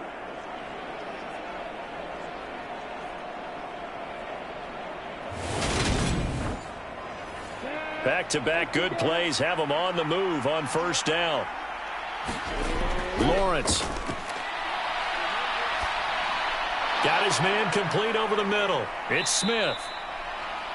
And he'll be taken down here just shy of the 30. In need of only about the length of the football here on 2nd down. 2nd down and a run by Robinson. 2nd and inches is oftentimes an invitation for an offense coordinator to take a big shot downfield because he feels like he can come back on 3rd down and pick up the 1st down. But sometimes you just don't want to break tendency. Stay with what you are, stay with who you know, and go get the 1st down. That's exactly what they did. The Washington passing game dialed in now. It's a 1st down. He's certainly done a nice job spreading the field on this drive, and here he finds his big tight end for good yardage. And that's what you have to do. Keep defenses guessing about where you're going to go with the football. So from inside the 20, here's 1st and 10 at the 18. On 1st and 10, it's Robinson. And he's able to work it here to the 8-yard line. That one good for 10 yards. And that'll make it second and a foot or so. Now, that was an excellent run. And when you see that happen, that's when you're seeing guys doing their job and then some people doing a little bit more. Offensive linemen and tight ends, they're expected to block. But the wide receivers, all they want to do is catch passes. So when they block on a big-time running play and create extra space, you've kind of hit the jackpot there. And they'll turn to the power game to try to get in. And they'll take this into the end zone. Touchdown, Washington. It's the fullback. His third touchdown now on the year as they have taken the lead.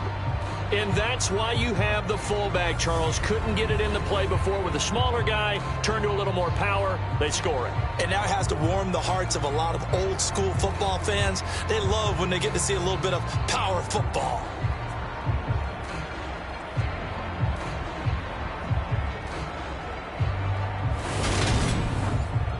Pinheiro now to add the extra point.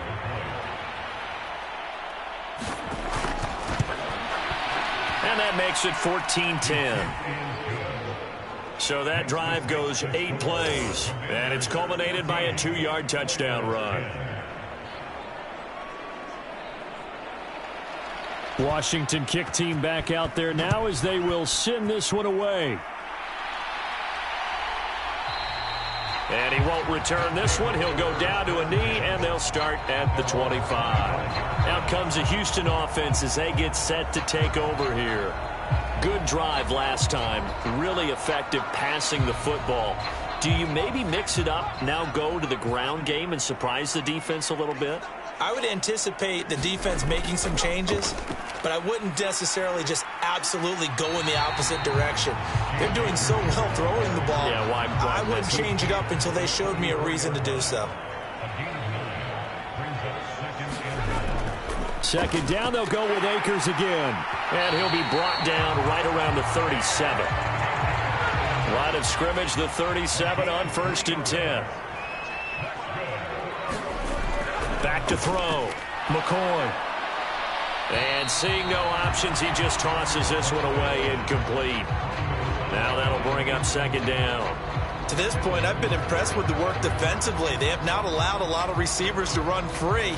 And there's another example, another incompletion. So now 2nd and 10 after the incompletion on 1st down. Looking to throw. McCoy caught by Allen. And he slips up past the 45 before being tackled. 2 first downs have him up near midfield now on 1st and 10. Now a shotgun snap as they'll look to throw. That is hauled in by Michael Thomas. And he's going to be taken down just shy of the 35. Good strong throw and catch right there. And so far in this game, the alleys have been open for them to get completions, and they're taking advantage of it.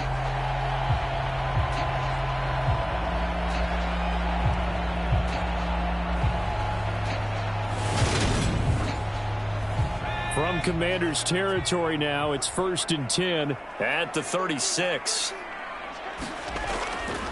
They'll go with Akers here up the middle. 44 yards on the ground for him so far. A good run, got 7 on 1st. Here's 2nd and 3. Off the bootleg. McCoy. That's into the hands of Akers, complete. And inside the 20 before he's brought down. 1:58 left to play till we hit halftime. So from inside the 20, here's 1st and 10 at the 18. From the red zone now, they'll look to throw. Trying to force it to Allen, and it's intercepted. Picked off by Cameron Curl. And the Commanders are going to get the football back at their own 17. Definitely not the ideal time to see that mistake, partner, because this is still a one-possession game, and that's at least a field goal that just vanished with that turnover. Now, pressure's on defensively to prevent that pick from turning into points for the other side. And now this offense comes back out onto the field. So for this offense, Charles, remember, drive 1 made it to the end zone. Drive 2 resulted in a touchdown as well. Now they'll try to make it 3 for 3. Yeah, and you know, they told us all week that this was the plan and this is what they wanted to execute, but did they really believe it would happen this well, this efficiently? I know they'll take it, and afterwards they'll say, there was never a doubt in our minds we were going to be successful in this one. Here's a screen for Robinson. And he gets this one just shy of the 40, down at the 39. Back-to-back good plays have him on the move on first down. Now Lawrence. Out route looking for McLaurin. He's got him. And he'll be out of bounds just shy of the 40. Another big gainer that time. This one goes for 19 yards. Well, so far, little to no resistance by the defense on this drive alone. 3 passes, 3 completions, 3 first downs. They're taking it to them, and it's paying off.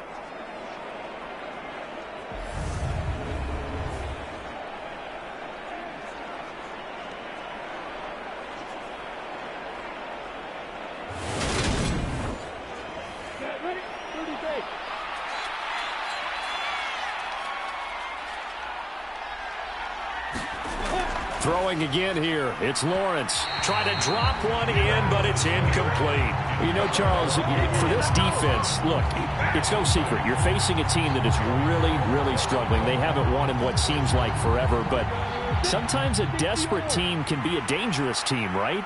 You're exactly right about that, but they shouldn't be. When they're on that type of a losing streak, it's incumbent upon you to take charge of this game early and not give them any reason to hope. Get out and attack them and make sure you knock them back on their butts.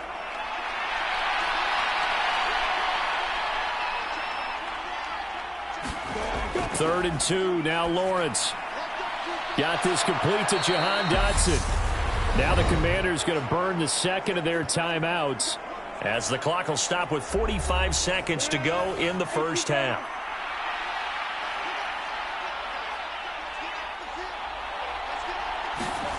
Throwing now, Lawrence on first down. The throw on target to his receiver, McKenzie. And he's going to be taken down right at the 10-yard line. Again, it's Lawrence. Nothing open downfield, so he'll throw it away. So after the incompletion on first, now 2nd and 10. Lawrence will throw over the middle, complete. That's Smith. Now a timeout signaled for, and they'll get it with 10 seconds to go before halftime.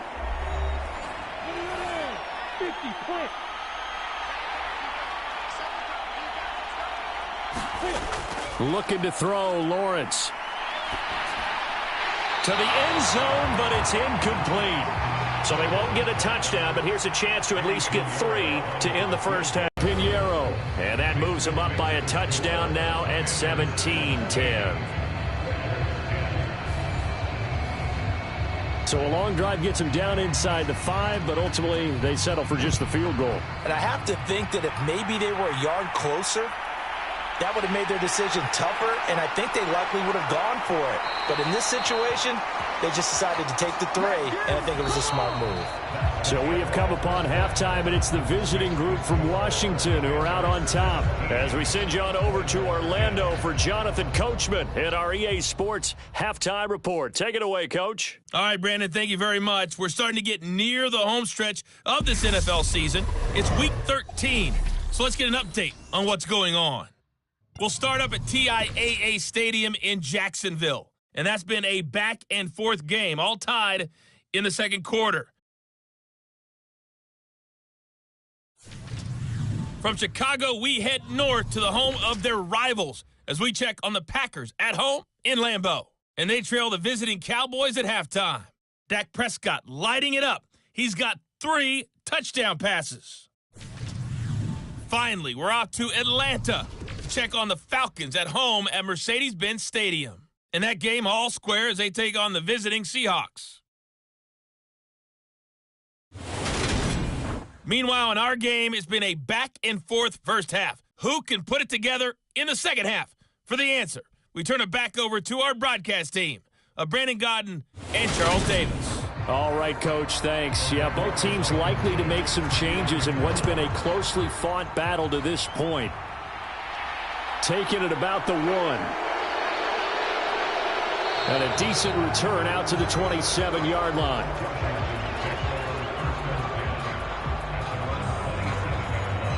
The Washington offense ready to go to begin the third quarter. And Charles, they've got the lead. Put your coaching hat on here now. What's the game plan for the second half?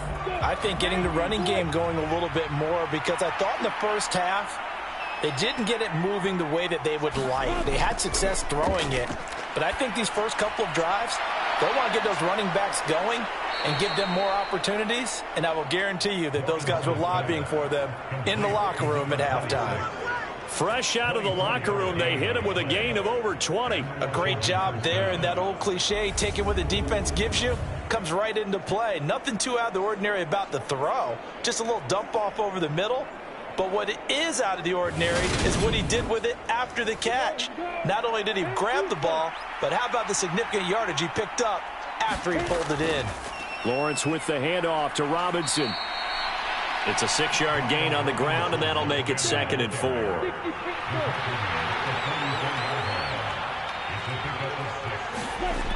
Now Lawrence to throw. Got his man complete over the middle. That's Smith. And he's going to be taken down right at the 40-yard line. And the tight end is certainly a position built to move the chains because they can control space underneath. If they've got good hands, then, of course, they're a dynamic target. But one other thing is they're right in the sight lines of a quarterback on just about every play, and that makes it easier for the quarterback to pick him out and deliver. Now Lawrence on first down. And it's complete right back in the hands of Smith. And they're going to get this down near the 35-yard line. 6 yards left on second down. Here's Lawrence to throw. And he can't escape, and down he goes. Dominique Robinson, the one who got in there to drop him. They've gobbled up over 30 yards of turf so far, but a sack knocks them backwards. And that interrupts the momentum they were building. Good opportunity for the defense to escape this drive before they get to the end zone.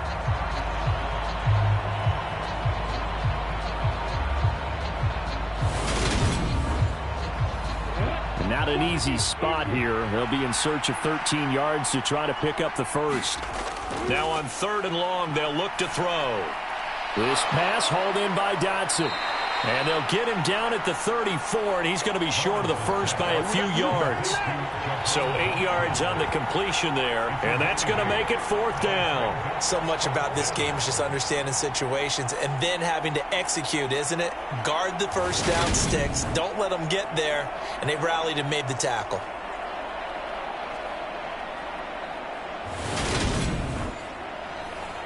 Now for the field goal try, here's Eddie Pinheiro. On the left hash, officially it's called a 51-yard attempt. The kick by Pinheiro is good. And they double him up here. That makes our score 20-10.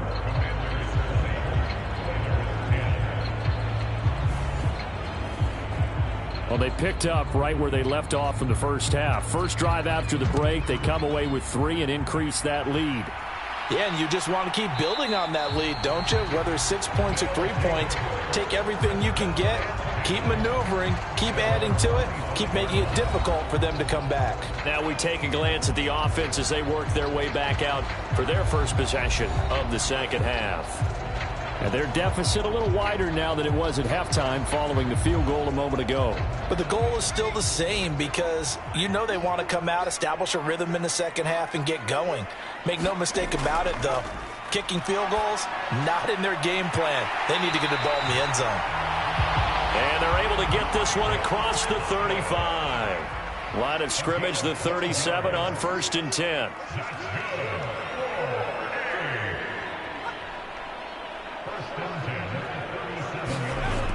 Now they'll throw here out of the gun. And this is incomplete. An incomplete pass on first down. That leads to a 2nd and 10. Operating from the gun, McCoy. And to the right side here, it's Allen. And he's going to be taken down. Plus, there's a penalty flag in the backfield. They may get 15 more on top of this. So roughing the passer penalty and an automatic first down. And that's the mark of a bad team, partner, because That's an easily preventable penalty, but they just didn't take the proper steps to make it so. And he'll be taken down here just shy of the 30. Nice rhythm throw there on first down. He located his tight end, made it a nice easy pitch and catch. Hoping he can break a tackle or two. Wasn't able to do that there, but still good yardage.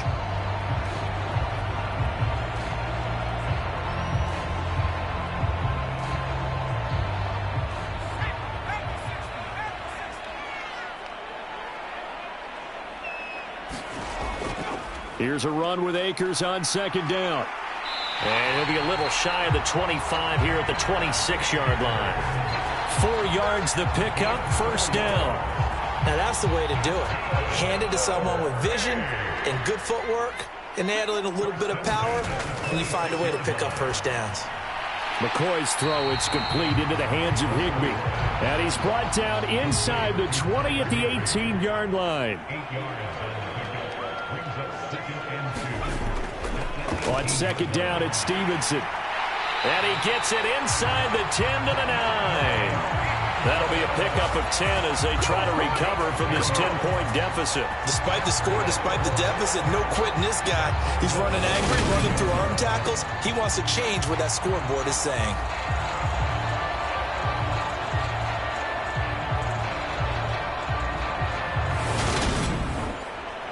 First and goal, and they got to be thinking a chance to get right back into this football game. A give up the middle to Akers. And they'll get this from the 8 to the 5. Pickup of 3. And the ball smack dab on the 5-yard line. Here's second and goal. Off the play fake. McCoy. And he can't find a receiver, and he's brought down. Jonathan Allen, the former first-round pick, getting in there to bring him down. Second goal, last thing you need to do is get pushed backwards to take a sack. But he couldn't find anywhere to go with the football, had to eat it, and ended up on the ground.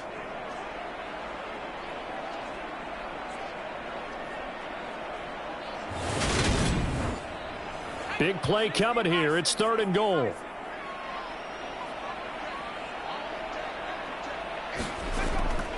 Operating from the gun, McCoy. He's got Allen. And he is out of bounds, getting it down to the 10. Out there is Rodrigo Blankenship in the field goal unit. From the right hash here, should be an easy one. Blankenship's kick is good. And that will tighten this one up a bit. Now a one-score game at 20 to 13.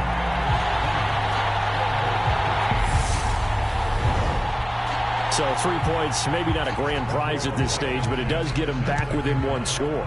It certainly does, because now they stay within shouting distance, so that means everyone on your sideline stays engaged in this game. They know they still have a shot. And he won't quite make it to the 25. Here comes the Commanders' offense back onto the field. Last time out, you remember their drive stalled, but thanks to their kicker, booted a long field goal to at least get them 3. Now here they'll try to do better and find the end zone. And in our experience, how much fun is it for coaches to know that they've got a kicker who can nail it from long distance? Now the hard part is, as an offensive play caller, you don't want that in your head too much where you're relying on it, and he goes out and gets the job done for them. But I'm quite sure he would be content to just kick extra points from here on out. Yeah, absolutely no question. I think his teammates would be okay with him just kicking the extra points as well. He's up to 70 yards receiving now as that last catch gets him a first down. This has to go down as one of the simpler routes in the playbook, but oh so effective. Nice completion there. Keeps the sticks moving. And they'll throw on first down with Lawrence. It's caught. Smith. So the completion good for 6 yards, and that'll make it second down. How about the timing on that one? Boy, they were in sync, weren't they? 3-step drop, balls out of his hands, right to the tight end. Nice completion, just like they do it in practice.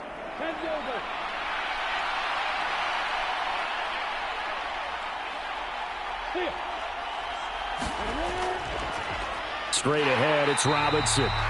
And he is met in his tracks behind the line of scrimmage.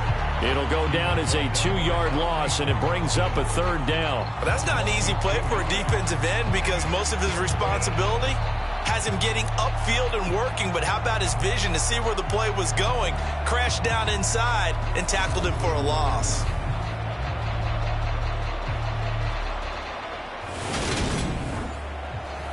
They are in need of 6 yards here if they hope to move the chains. On 3rd down, Lawrence. Complete. Smith has it. And they'll get him down on the other side of midfield. Many different ways to create space, but on that play, he did it with that big, wide body of his. Didn't get a whole lot of yardage on the play, but it did what it was supposed to. Pick up a 1st down.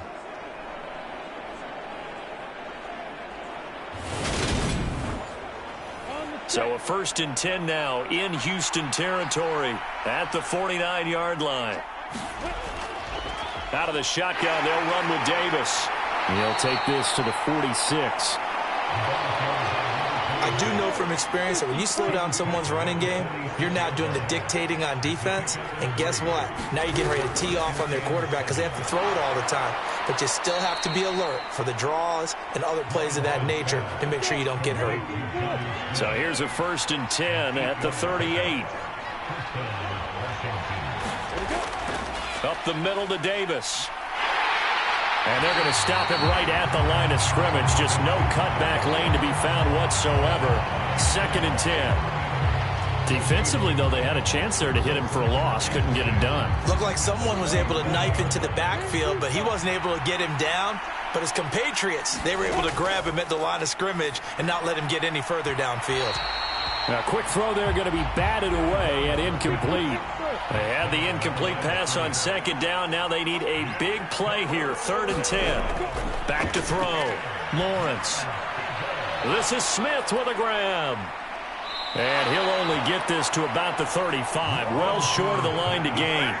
Only able to gain a couple there. And it'll be 4th down. Excellent job there defensively. Gave up the underneath to the tight end on 3rd down, and they made sure that they did their job. Got him on the ground and prevented him picking up a 1st down.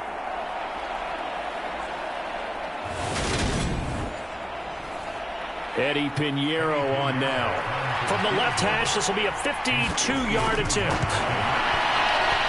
This is up and good from Pinheiro. And that will extend their lead even further.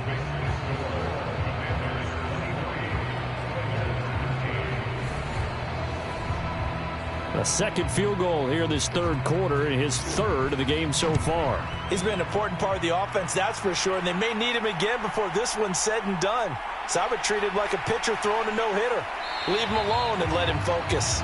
And ultimately cannot get this out to the 25-yard line as he's dropped at the 23.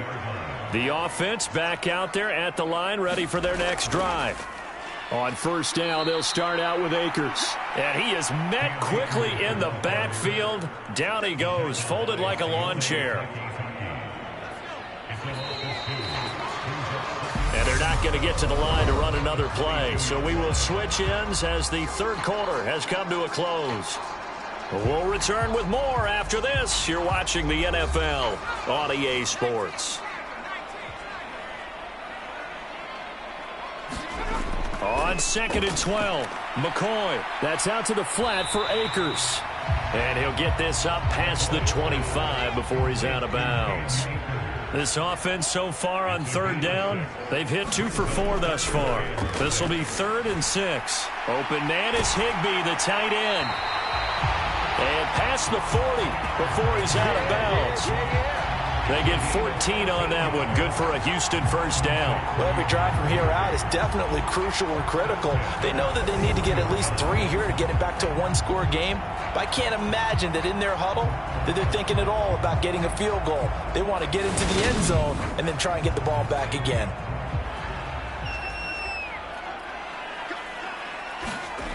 Here's McCoy. On a slant, complete to Michael Thomas. And he'll be brought down just shy of the 40. All right, this is the time of the game where they're down a couple of scores, and they've really got to get some yards in chunks, and they know the defense doesn't want to give those up, but they've got to find a way to take them anyway. Now the question is, can they string a few of those together? In Washington territory now. Here's 1st and 10 at the 41. Now McCoy. Thomas brings it in. And they'll wind up getting this one all the way down inside the 20. A good pickup there, 26 yards. Defensively here, you've got the cushion, but back-to-back pretty big pass plays there. Bend but don't break, but are they bending too much? I think that they are. To me, it'd be like playing basketball, and you put up a token press. Make sure you get up there and make them eat up some time. Make it a little bit of resistance so they can't just run it right down your throat. So the ball down to the 16 here for 1st and 10. Inside the red zone here, they'll look to throw. Whipping one into Allen, that's complete. And he's going to get a solid gain of 9 before being brought down. 2nd and right at a yard. Again, he'll drop to throw. And he'll go right. A 7-yard touchdown grab. And the Oilers have made it a one-score game again here in the 4th. Well, Charles, he's still a young signal caller in this league, 2nd year in the NFL. I don't know if last year as a rookie if he would have worked through his progressions like he did on that touchdown pass. I think you're right about that. We're seeing him grow up right in front of our eyes because when he went to his primary read, he recognized that they were all over that, so he continued to survey the field, picked up another target, delivered a pass exactly where it needed to be. A very mature play for the 2nd-year quarterback.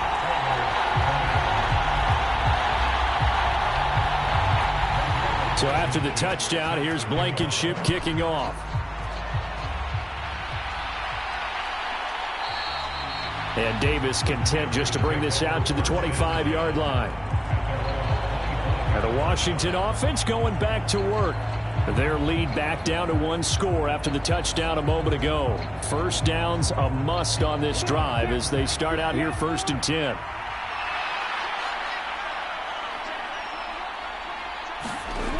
Now Lawrence. He finds his man, complete. It's McKenzie.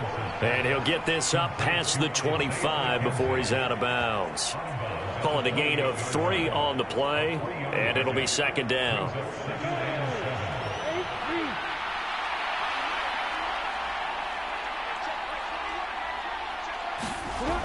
Here's Lawrence. Looking left side, and he's got a man. That's McKenzie. And he's going to be down at the 35. Gain of 7.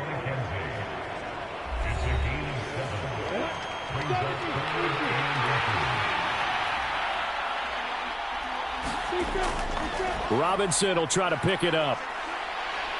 And this is going to be a Commander's 1st down as the tackle made at about the 43-yard line.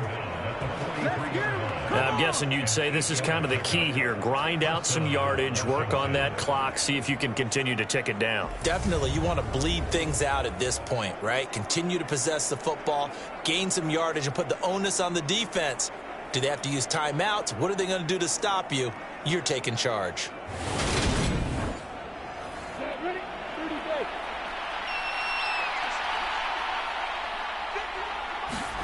On 1st and 10, it's Lawrence. Oh, now he's stripped. He lost the football.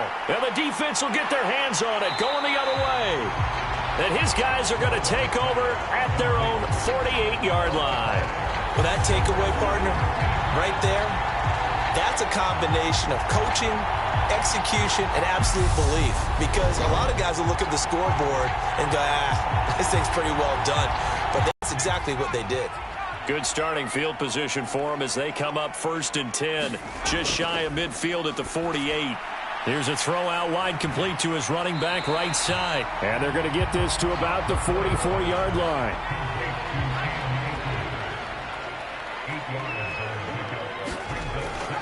On the counter, this is Akers. And he is going to be stopped cold behind the line of scrimmage.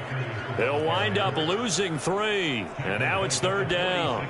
There's no question that coming into this game, this defense was pretty vocal about its desire to take this running back out of his game. And all that pregame wolfing has turned into results.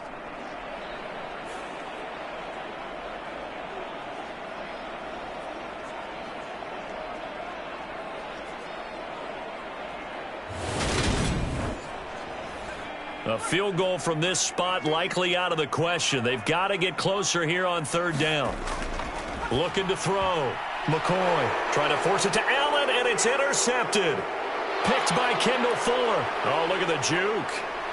Oh, he's got a little daylight. And the Commanders are going to take possession of the football. I tell you what, credit is due there on them preventing the touchdown after that interception. How about him chasing him down and not giving up the pick six? Because what happens a lot of the time is when you see the interception, you just kind of hang your head a little bit and you momentarily pause because you're frustrated. He shook that off and gave great chase and got it done. Still a great return and very good field position. That one is slant to McLaurin.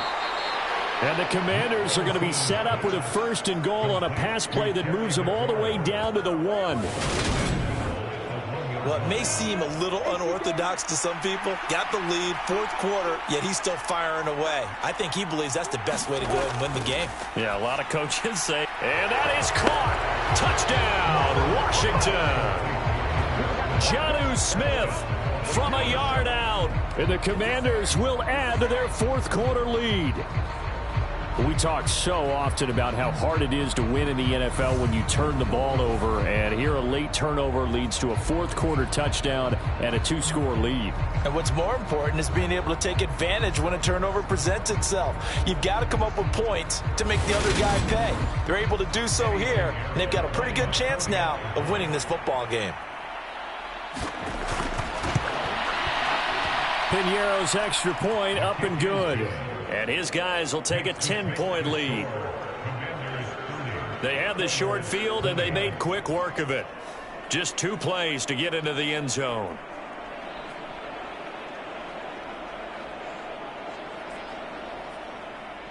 Kick team out there for the Commanders as they send this one away. And no effort to bring this one out. It's a touchback. Houston's offense taking over again. Well, that last touchdown we just saw, what an important one. Now it's back to a 2-score deficit for this crew as they take the field here, and they are in desperate need of finding the end zone.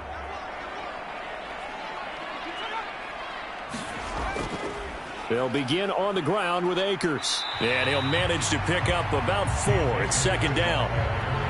2nd and 6, just inside the 30. Back to throw. McCoy. And he'll find his man on the out route. That's Allen. 50 catches for him now on the year, and he's got a 1st down. This possession means so much for them. They've got to focus on this drive and find a way to make this a 1-possession game. Yes. Got to get a score. Yeah, so good with a field goal. Don't necessarily need a touchdown. They'll run on 1st down with Akers. And he'll take this ahead for about 4. 2nd down coming up.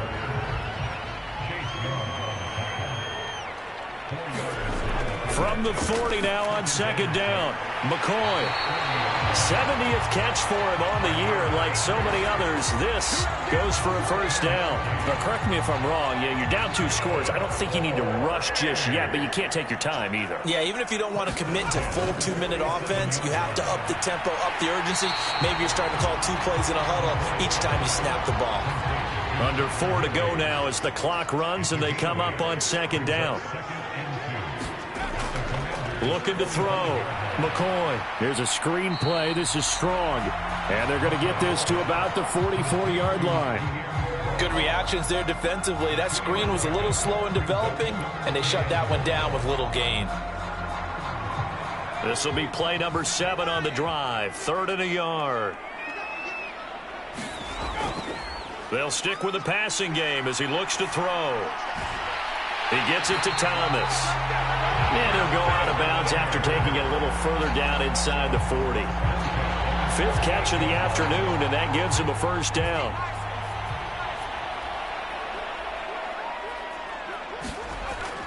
They'll look to throw again. He'll find Lazard here over the middle. And he's going to be taken down at the 28-yard line. Back to throw again. He'll try and set up the screen. It's complete. And he'll be out of bounds just inside the 25-yard line.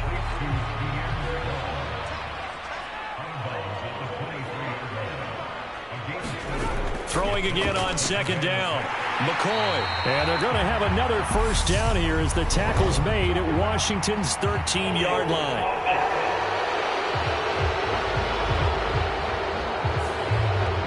They'll come up now on a 2nd and long after the hold.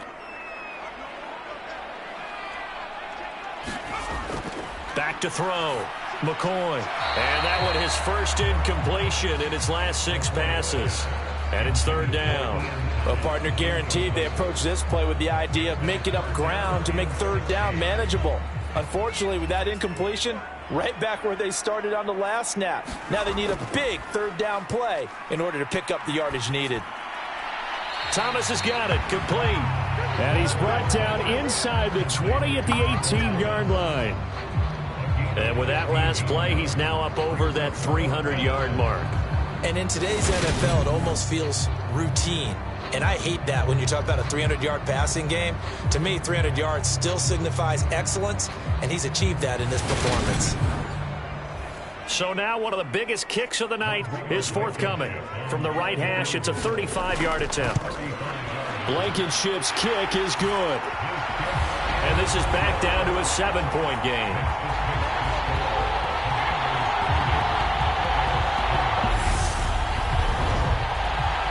All right, so they needed 2 scores to get back in the game. The field goal there, maybe not exactly what they wanted, but the necessary first step. There's still time remaining, and there's enough time to get it done. They've got to get at the least a 3-and-out here to get the ball back, preferably a takeaway. Out comes Washington's offense as they get set to take over here. The field goal we just saw has us now at a 1-score game, and on this side of the football, things are getting pretty tenuous, a little stressful. Blood pressure up a little bit, you think? I think up a lot of it. Could you imagine taking the pulse right now? Might be like a jackhammer out there on that side of the ball, but here's what the deal is. I think what we've observed is a team that's been playing not to lose as opposed to playing to win. And they've got to get back to that, and that means opening things up again, being a little more free in what they're trying to get done on offense.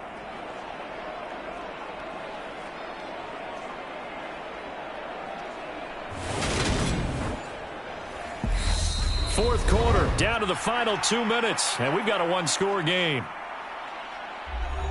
So it's Washington with the football here as we welcome you back. They've got a 1st and 10 as they look to try and finish this one off. And he goes across midfield and down into Houston territory. And now right out of the 2-minute break, we'll get a timeout used defensively with 1:56 to go. So they come up on 2nd down, and they can get another run like we just saw. Would likely put an end to this thing. Again, it's Robinson. Now a 2nd timeout called for by the defense. That'll leave them with just 1 remaining in this 4th quarter of play. Coming up here looking for 3 yards to pick up the first. On 3rd down, Robinson. And good work there in open space. And he's got this all the way down now to the 32. Now the defense will burn their 3rd and final timeout. And they'll be disappointed to have to burn one there after giving up the first down. And they'll indeed take a knee. 2nd and 11.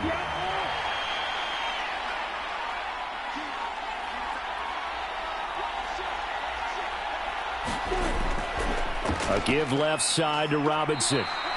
The 2nd down play, not much better than the first, just a gain of 1 there. I like a guy who understands the situation. I also like a guy who you look at him and you say, that looks like a guy who knows the coach is going to say, guess what? You drop this one, you'll be carrying around the training facility for an entire week. Maybe flashback to high school or college, carrying it around campus, right? And the old gauntlet drill, right? Anyone get the ball out while he's sitting in class and bring it back to the coach? He's in big trouble.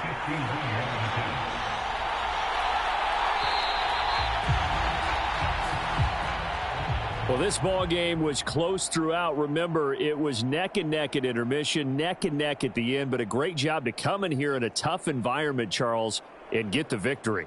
Yeah, tough environment indeed. How about all the people we can hear shouting from their seats right below us, partner? They weren't real happy that their team didn't keep the home field. How about how these visitors came in, calm every step of the way, even with all the pressure, and found a way to get out of here with a win. So for the Commanders, it's a second win now as they move to 2-10 on the year. And they'll head back home next week to take on the Atlanta Falcons. Meanwhile, for the home team here, it was a win they needed to turn the season around, but instead they fall to 5-7. And they will be at home next week to take on the Miami Dolphins. And for Charles Davis and our entire crew here at EA Sports, I'm Brandon Gaudin saying so long, everybody.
Let's go.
Daddy.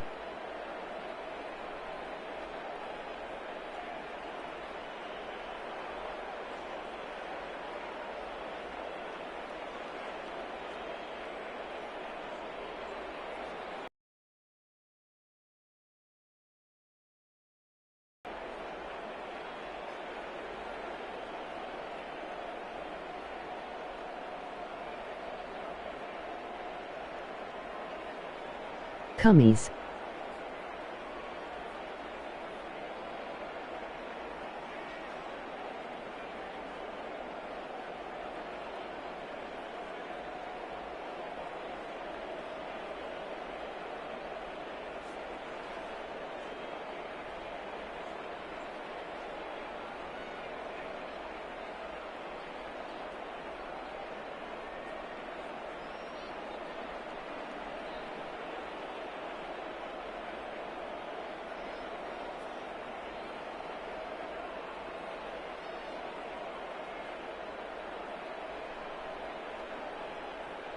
Rip my ash apart, Daddy.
Rip my ash hole apart, Daddy.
today.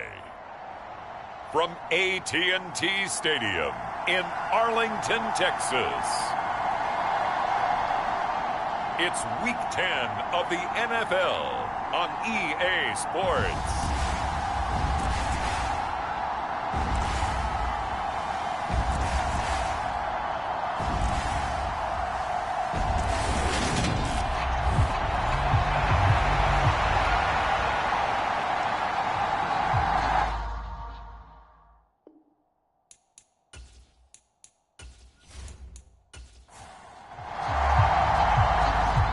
Two men ready to do battle. It's time to dance. And we are underway from AT&T Stadium.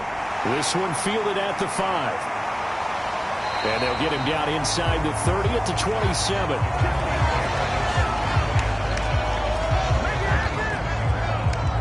So here are the Cowboys now ready to go on offense for the first time. And a glance here at the man calling the plays under center, their 6'4" quarterback. We're seeing it more and more in this league, how teams love to have athletes back there taking the snaps, guys who can throw it and move around and get yardage with their legs if needed. He's one of the best examples that we see out there right now. He can throw for hundreds of yards one week and then run for 100+ the next. He adds an extra dimension that really confounds defenses when he puts it all together. The last run got a couple. Here's 2nd and 8.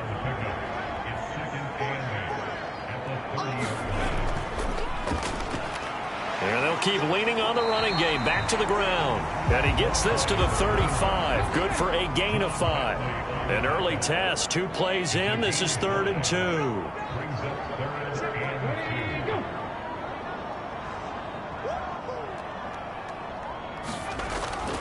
Back to throw.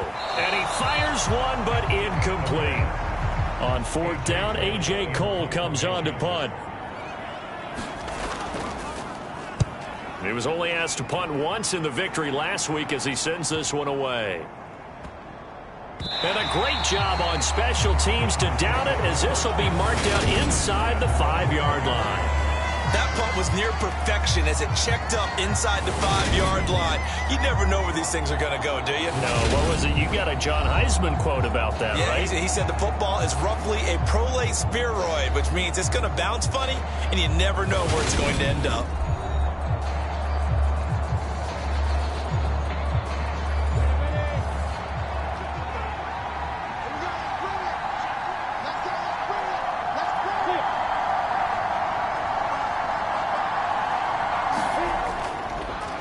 They started on the ground with Eckler, and that won't buy him much room. Just a 1-yard gain to the 5. Here's 2nd and 9, just a yard on that last run. Now Lawrence down around his goal line. That's complete. It's Greg Dulcich. And they work this out past the 25. 22 yards there, a 1st down.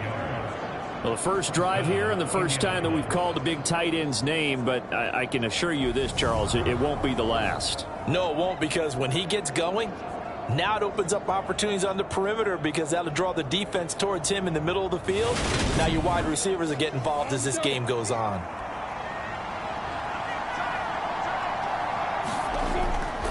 Running on 1st down, Eckler. And he's going to take this ahead for right around 3 yards, but no more than that. 2nd down.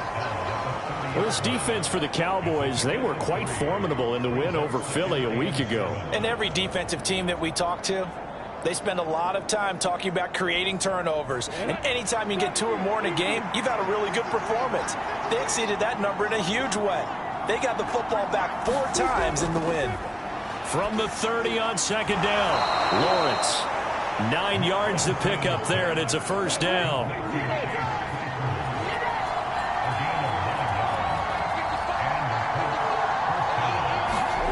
Out of the gun, it's Lawrence. Got his man, Robbie Anderson. And that's good for a pickup of 10 yards. And that'll leave him with a 2nd and just a few inches left. They go back to the ground now with Eckler. And he'll be brought down at the 45-yard line. So from Cowboy territory now, here's 1st and 10 at the 45-yard line. Lawrence. The quick throw knocked away. It's incomplete. After the incomplete pass, here now is 2nd and 10. From the gun, it's Lawrence. He'll get that to Hurst out of the backfield. And he'll be brought down inside the 40-yard line. Brandon, perfect defense in this situation would have meant that there was an incompletion. They would have picked it off. Okay, so they gave up the completion. But I really enjoyed watching how the defense stayed in sync, stayed in great communication. And as he dragged across each zone, you see him pointing, communicating. There he is, and they passed him off to each. And he can't find anywhere to go with it, and he goes down. Micah Parsons, he continues to wreak havoc in the offensive backfield. Sack number 16 on the year. You've called plenty of games in your career. Do you believe in momentum, my man? I do, and I think we're seeing it right here. No, there's no doubt about it. The run that he's been on, how about that? 3 sacks in a game a week ago, and another one right here. Oh, he's feeling it in a big way.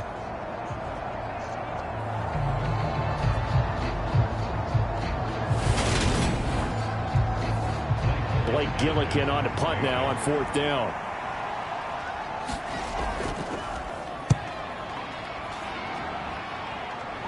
And this will be out of bounds, and they spot it at the 15-yard line. Not too bad. Second drive forthcoming here for the Dallas Cowboys.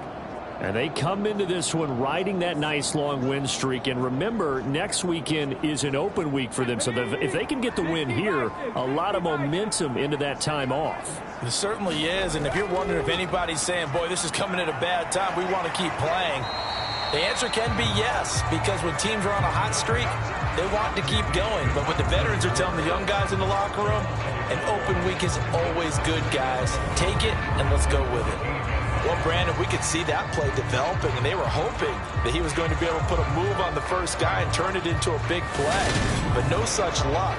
The speed on defense continues to get better and better in the NFL. Pretty nice example there of those guys being able to run from their assignments and finish off that play. And brought down, but not before they're able to get it up to the 25.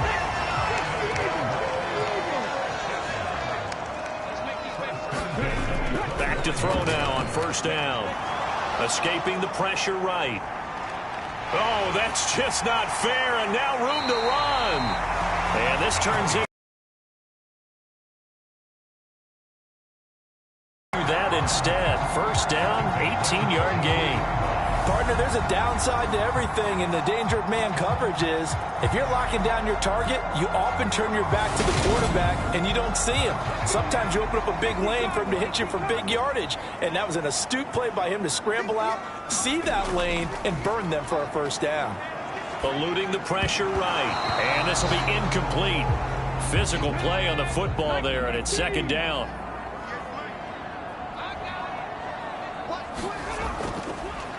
Hands it off out of the gun. And he'll be taken down, but not before he gets into enemy territory. 11 yards and a Cowboy 1st down. This running game's so important for them, and they know that. It helped lead him to a victory last week when he was over 100 yards. Let's face it, it's their identity, and that's what they want to play to. They want to be that team that runs the ball really well each and every week, and right now we're seeing a pretty good pattern of that happening.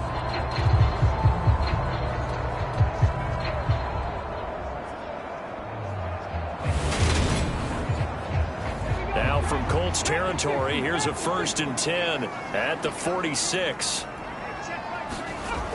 He'll drop to throw. Flush to his right. And he can't get rid of it. He's taken down. That one will set him back nearly 10 yards here on 1st down on the sack. Well, we've seen how this quarterback can beat you with his legs. Saw it earlier on this drive, as a matter of fact. But that time, they had him covered. They really gave him no place to escape because oftentimes they're able to find a crack, a sliver, anything that can get them upfield. On that occasion, nothing open at all, and they swarmed him.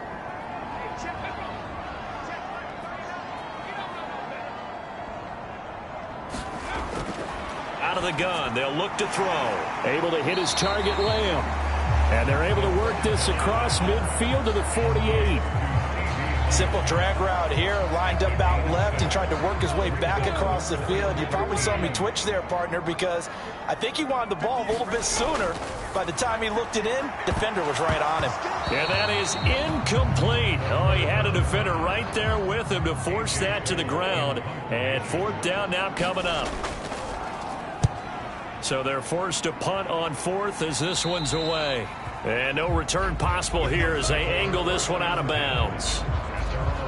Second drive coming up here for the Indianapolis Colts. 4-4 their record through 8 games on the season. Would you say that this team has overperformed, underperformed, or are they kind of right where you thought that they would be? Do you mind if I say yes, yes, and yes? Because ultimately to me, 4-4 is about where they should be, because we've seen weeks where they've been really, really good. They've looked terrific.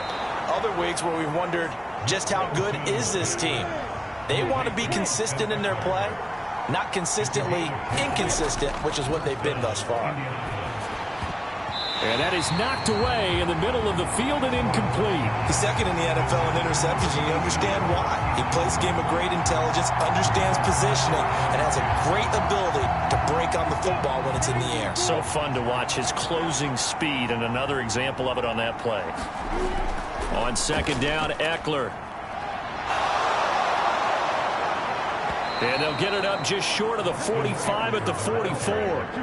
Good yardage there for the Colts. 18 and a first down. That's a very nice game there. A confidence-building run. Love the execution up front, and the way he pressed the hole, absolutely perfect.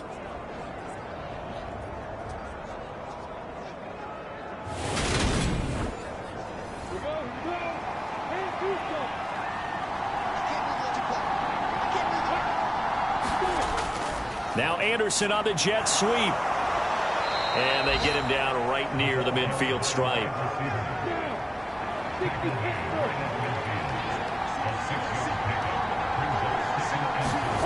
From midfield now, Lawrence. High throw, but he makes the catch. And he's going to have another first down here as the tackle's made at the Cowboys' 34-yard line. A new set of downs after a strong pickup of 16 yards. Even against double coverage, he found enough of an opening for a noticeable gain. 2 guys on him, yet he finds a way to uncover downfield for the completion. From the 34 now, here's 1st and 10.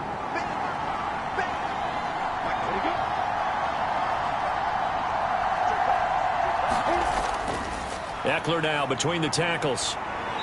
And he'll get down to about the 26-yard line. The last run got 9. That leaves him with 2nd and a yard. Option play, and they'll give to Eckler. And he'll be brought down at the 21, just shy of the 20 in the red zone.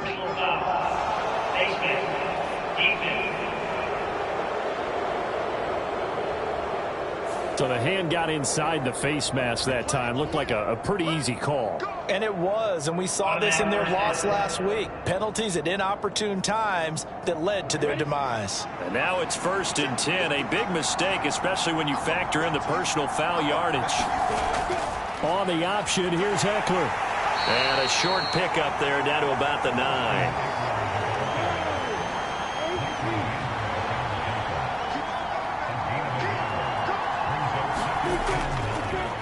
On second down, here's a run with Singletary. And only about a yard there as he takes it from the 9 to the 8. Out of the huddle now for play number 9 on this drive. This is 3rd down and 8.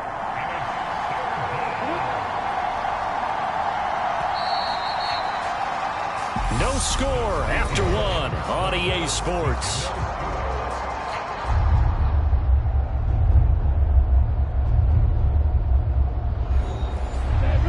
By a couple of extra defensive backs on the field for Dallas. Cowboys in the dime on 3rd.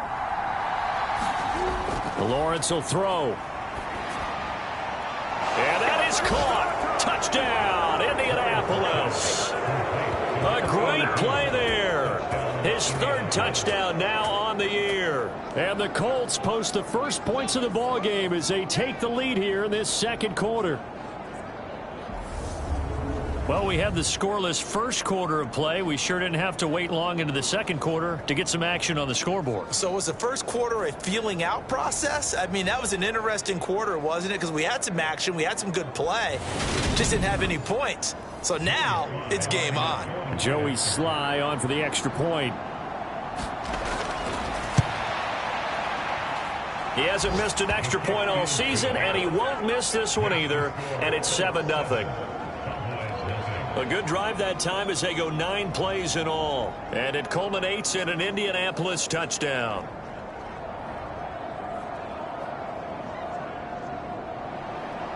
Out is the kickoff unit as they run up and send this one away.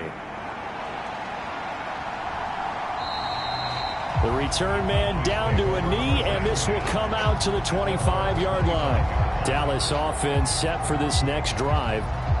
And they have the game here followed by the open date on their calendar next weekend. And, Charles, this is a crew that you have to think really is relishing the opportunity to be on the couch for a few days. Yeah, they certainly are, but let's face it, partner.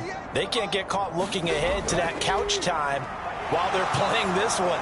They've got to take care of business first. They'll be dropped after a gain of about 6 across the 30 to the 31.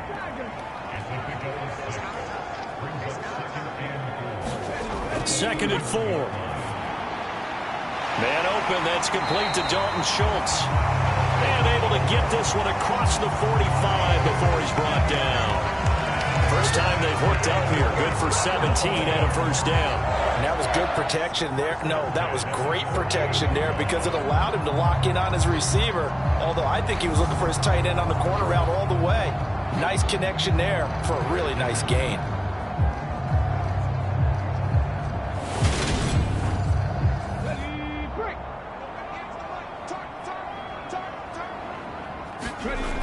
On first down, he'll drop to throw. Flushed out right. That's caught again by Schultz. And he'll be taken down, but not before they work this to the 45. Second and 3. Escaping the pressure right. And he's just going to get rid of this thing. To no one here. He throws it away. And now it's third.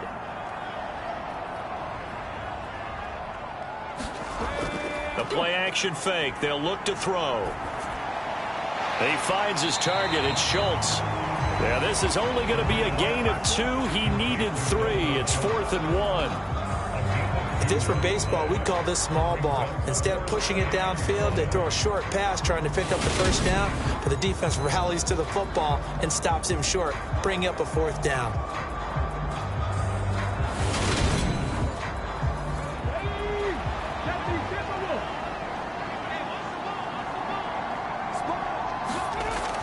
Back to throw here. And he's going to be taken down at the 28-yard line. That's what we're used to seeing from him right there. Plays like that, why he's number 4 in the league in terms of receiving yardage. Able to make adjustments all along the way. Doesn't matter where he lines up, where he releases from. Working his way into the secondary, figures out defenses and finds weak spots in order to get open.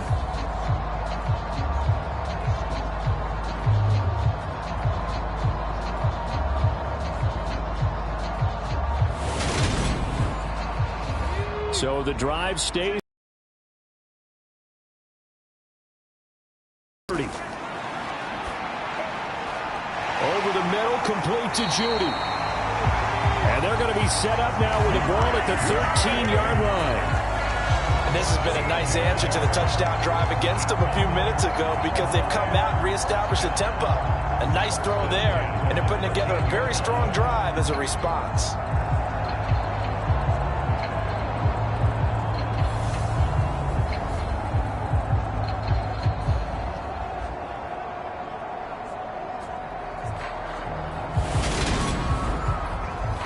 This offense finding its legs now. Here's another 1st and 10. One back in the backfield. He'll get the carry. And he'll find his way down right around the 12. The run only got a yard. Here's 2nd and 9.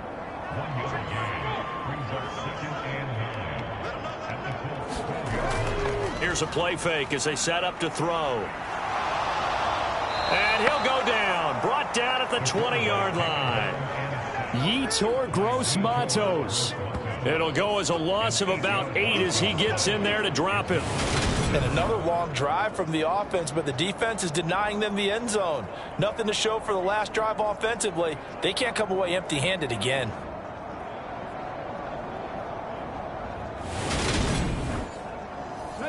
The Cowboys on third down. 0 for 3 to this point. They could use a conversion. This will be a tough 3rd and 18. Forced out to his left. And he'll go out of bounds in the red zone just inside the 20. 5 yards that time out of the scramble. But now they're looking at a 4th down situation. I thought he did a pretty good job there to get back what he could. But let's face it, that sack on 2nd down, talk about throwing a wrench into the works. It certainly did. Yeah, he did everything he could there trying to pick up some positive yardage, and he did, but not enough.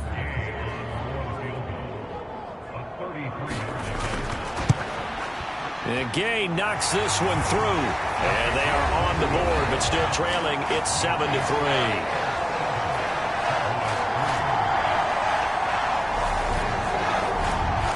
So that kick gives them their first points of the game, CD. And it comes on the 3rd drive, but hopefully for them that's a spark that gets that offense going. Yeah, and I would say if you're the offensive play caller, as you look at your sheet, you're trying to find that part on there that unlocks bigger points. They've struggled with a few drives so far, finally got 3 out of it. How do you find the end zone? That's what he's searching for now. The offense heading back out as we take a closer look at Austin Eckler. We're in the 2nd quarter. They've got the lead. The lead, though, not so much because of the ground game, because of their air attack, Charles. So what they're seeing so far is the possibility of things loosening up later in the ground game. Through the air first, maybe they have to start respecting that even more as the game goes on, and then there will be running lanes to find later. Yeah, trying to get him more involved here on this drive, maybe.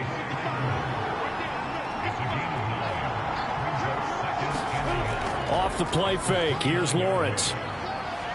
He'll buy some time right. And he's left with no option here but to throw it away. They tried to throw on 2nd down, unsuccessful. Now it's 3rd and 1. They'll try to pick up the first with Eckler. And he's able to get out to the 32, brought down there. It's a gain of 4 there and gives him a new set of downs. That's about what you would expect since they're so efficient on picking up 3rd downs in the top 5 in the NFL. It's all a mindset, and I guarantee you it started in the offseason. 3rd down's important to them. They find a way to pick them up at a very good clip.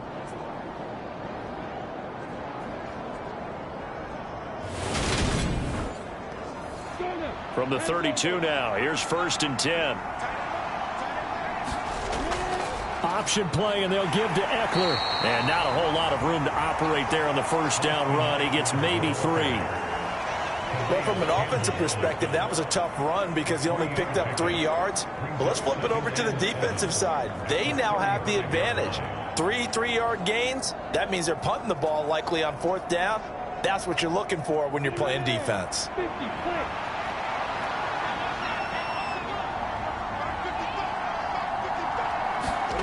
From the 35 on 2nd down, Lawrence. So give him 5 yards there on the pitch and catch. And now it's 3rd and 3.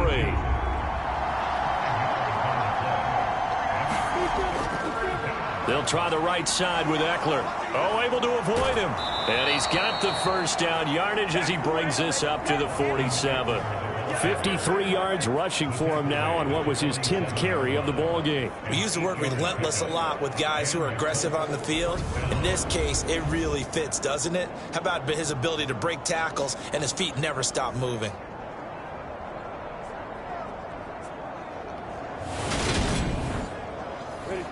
A couple of 1st downs on the drive already as they'll go from the 47 now on 1st down.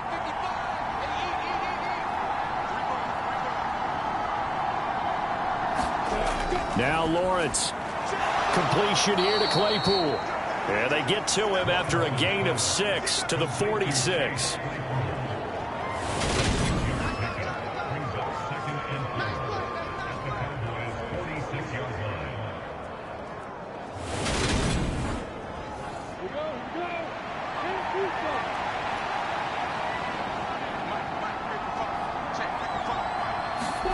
On play action, Lawrence.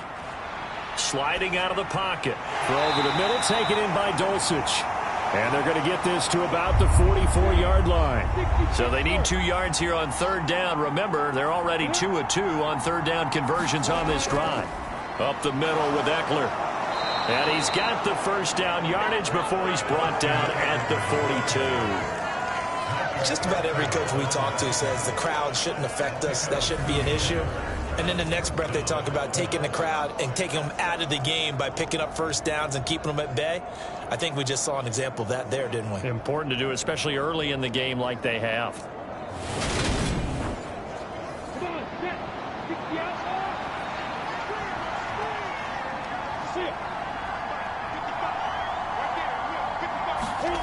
Play action. It's Lawrence.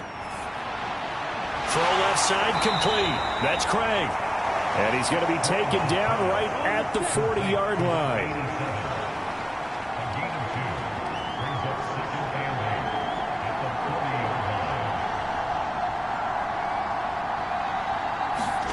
From the 40 now on second down, Lawrence. And they're going to work this down to about the 32-yard line. 2 minutes to play in this first half. 7-3, our score.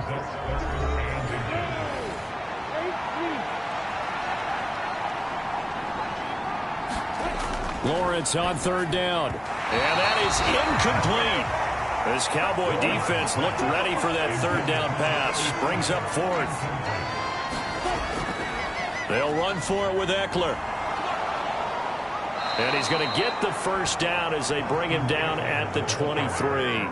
Give them credit. They knew what they wanted to dial up on fourth. They executed it for 9 yards, and the offense stays out there. They only needed about 4 or 5 inches there, relied on the big guys up front, and got it done. Yeah, this is the time to just go ahead and hit it straight ahead. No juking, right? No movement in the backfield. Take the ball and go. As I heard a coach tell a player a long time ago, save your dancing for the club, son. Just get up into that line of scrimmage. So after the fourth down conversion, now 1st and 10 inside the 25. And that one drops down, incomplete.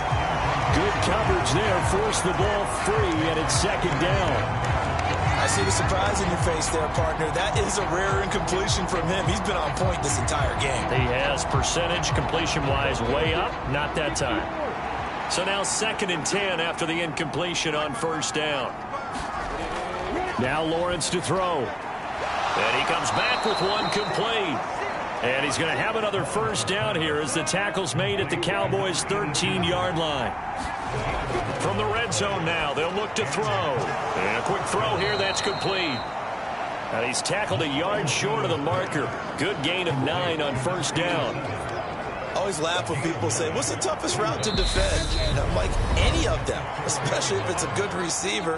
That makes things very difficult. But when you're running a drag route, something short, shallow, going through defenders, using guys almost as screens in order to get open, that makes things tougher, guys trying to get to the football. Looking end zone, but it's incomplete. Brandon, some of those windows to throw the football that exist when you're between the 20s, they don't exist when you're this close to the goal line. But as a former DB, I liked it closer to the goal line. Tighter windows made it easier to cover people, actually. Lawrence hit and the ball is free. Now the Cowboys going to burn the first of their timeouts as the clock's going to stop with 47 seconds to go in half number 1.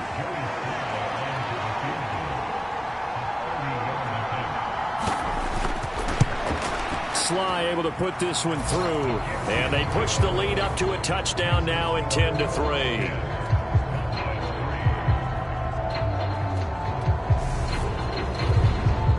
So a nice kick there as they add 3 to the lead. And from what I've seen so far, Brandon, I think they've been the better of the two teams here in the first half. So even though you want the touchdown, I think that's a nice job there to put 3 points on the board.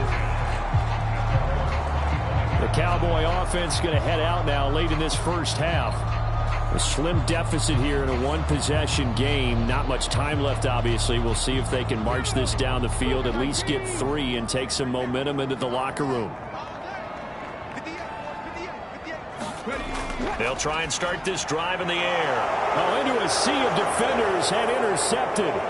Picked off by Bobby Okereke. And he will bring it back. An interception return for a Colts TD. An excellent play there, CD, on the pick six. And I think were they a nickel? Did they have an extra DB out there? Yeah, Brandon, I think they were in standard nickel, not the Buffalo, as teams like to call it, meaning 3 safeties for big nickel. They just wanted to take away the quarterback's throwing lanes, and that's exactly what they did and came through with a big-time pick six. Extra point by Sly is up and good, and the lead is now 17-3. So the defense creating some points, not only getting the interception, but then returning it to the end zone for the pick six. So they'll get another shot on offense following that pick six, and now the kick is away. And no thought to bring this one out. He'll just go down to a knee, and they'll take over at the 25. The Cowboy offense going to head out now late in this first half. And with him down 2 scores, you wonder if they might try and put something together, even if it's just to get into field goal range.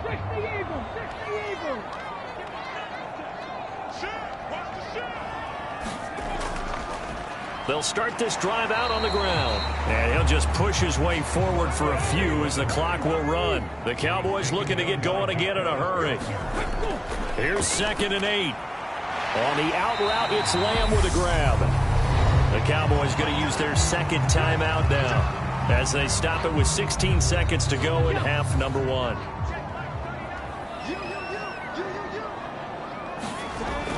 On 3rd and short, they'll try and pick it up through the air.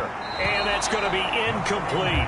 12 seconds left. Well, how about the coverage we just saw break out on 3rd down? Dime defense, blanketed the field with extra defensive backs and speed. Unable to find an open hole to complete that pass. Here's A.J. Cole now to punt this one away. He's been a busy man here in this first half as he gets it away. 46 yards on the boot. The coverage holds him to just 3 on the return. And there'll be time for maybe one final play before halftime. So time perhaps for one final kneel down before they take this lead to the locker room. And with time running down, they go down to a knee.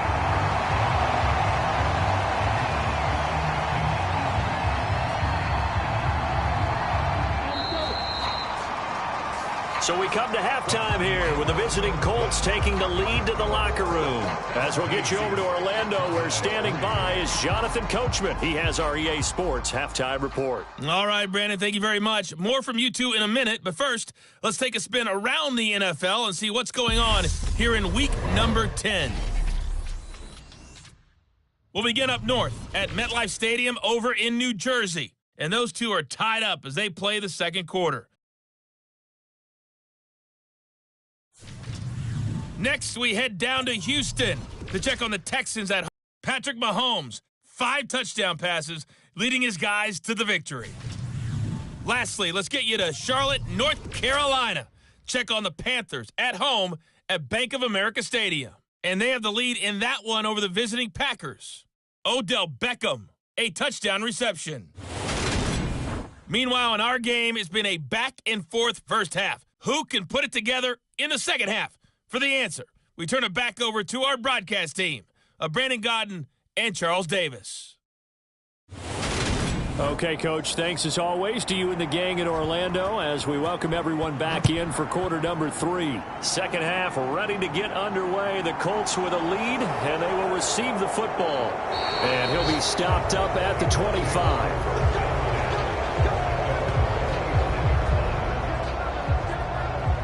Out come the Colts. They'll have it first here to start quarter number 3. And they've got the lead. CD, what do you think the message was at halftime? I don't think the message was too drastic, I think, at the half, or that they need to change things too much. I do think the offensive line could play a little bit better, and I think they'll try and help them out more. They'll probably keep a tight end in a few more times and maybe add a running back to the formation to pick up those pass rushers, because they probably allowed a few too many sacks for comfort in the first half. Here's a 2nd and 2 now from the 33.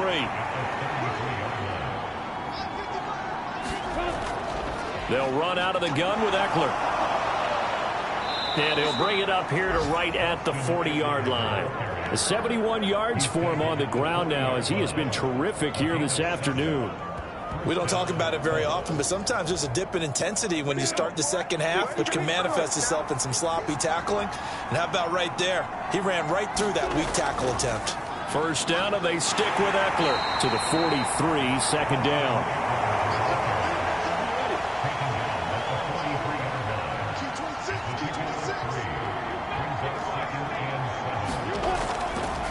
They'll go option on second down, right side. And good vision there as he's across midfield and down to the 45-yard line. And that one will go for 13 yards on the keeper and a first down. Well, you certainly have to give a little credit here because they're playing this game now at their pace. This is ball control football, sustained runs, taking their time and making it work.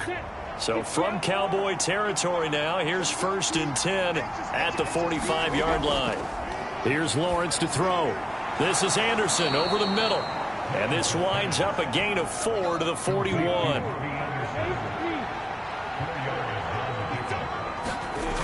Looking to throw again on second down. Lawrence. It completes it once more to Anderson. 7th play of the drive now as they come up on a 3rd and 3. They go play action now. Lawrence. And he will go down. A Cowboy sack. Grady Jarrett drops him for a loss of 10. And it's going to be 4th and long. Okay, I'm not sure you could actually draw a better pass rush than that one right there.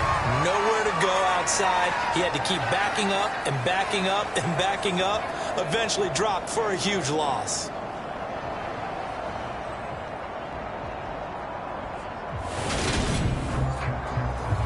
And the punter's on the sideline. Here's the field goal unit now to try an exceptionally long one.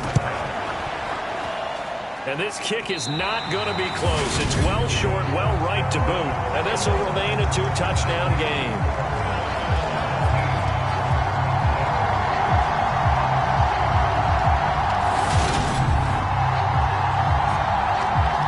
The Cowboys offense now, they head out for their first possession of the second half. And, Charles, they're certainly still right in this game, but they need that offense to wake up and in a hurry. Yeah, I like the way you put it. They certainly did seem to sleepwalk a bit in the first half. Now that their defense has done its job, it's their turn now to go out and try and get some points. And this winds up a gain of 4 to the 41.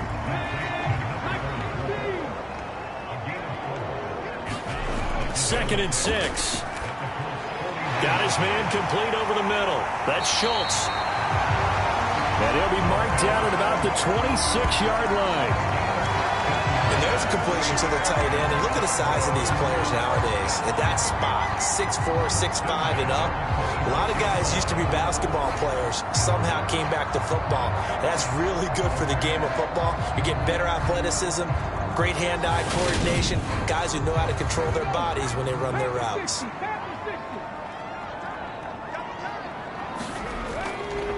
On first down, they'll go to the ground attack. They get him to the ground right on the cusp of the red zone after a pickup of 5 or 6.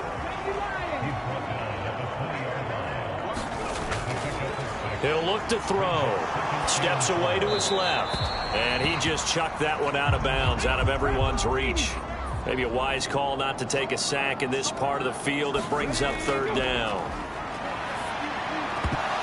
Hard throw, incomplete. Matt Gay now gets ready for the field goal try. From the left hash, this from 37. Gay's kick is good. And a second field goal here gets him back within 11 now. It's 17-6.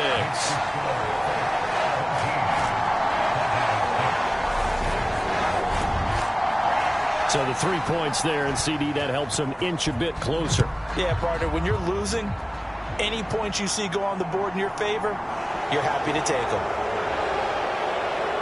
And he'll take it up past the 25 to the 26-yard line.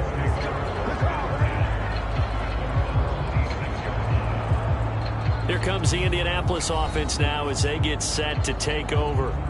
And the way their last drive ended, boy, it was frustrating. They had a pretty good drive going. It was sustained, and then it stalled out, Charles, and they missed the field goal and got nothing out of it. Is that insult to injury?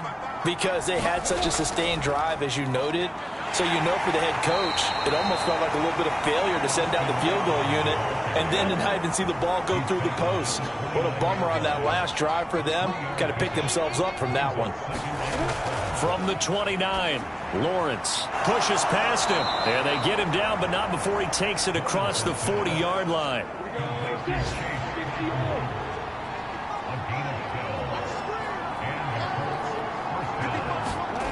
Throwing now, Lawrence on first down. Throwing into traffic there, and that's complete. And he'll be brought down just shy of the 40. That's another beautiful throw right there. Gets it to his man right in stride. And I think that throw kind of exemplifies what we've seen from this offense throughout this game. They've been in rhythm. They've been sharp. They've been on it. And they pick up another first down there. So the ball moves from their own 41 to the other 41 here for 1st and 10. Now Lawrence able to hit his target, Claypool. And he's going to be taken down just shy of the 35.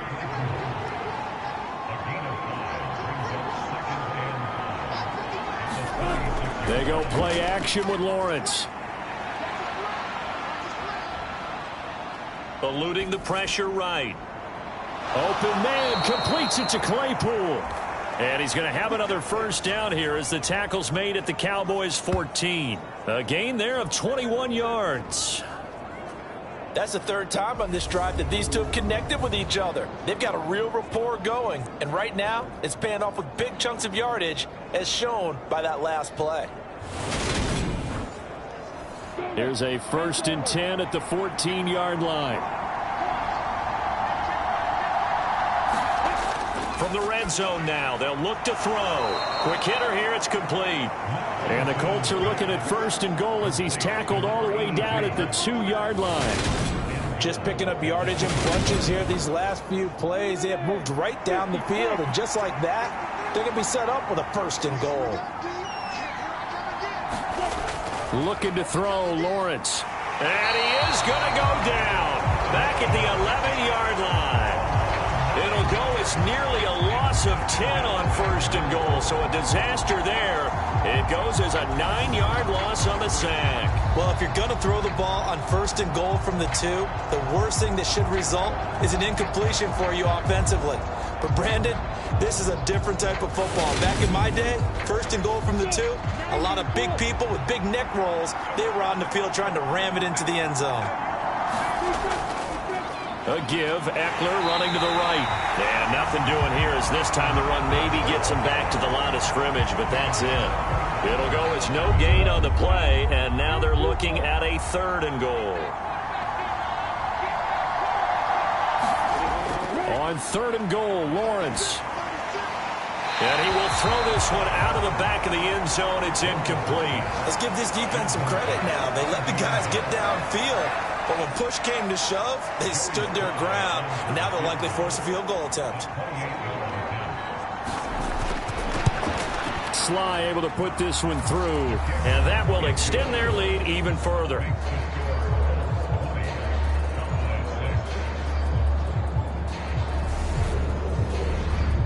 So the lead grows here incrementally, but I think the way their defense is playing, you feel okay with just getting 3. They've definitely been stout so far, but now that could all change because if one guy gets loose for 70 yards, this is a different game. But as it stands, field goals are good.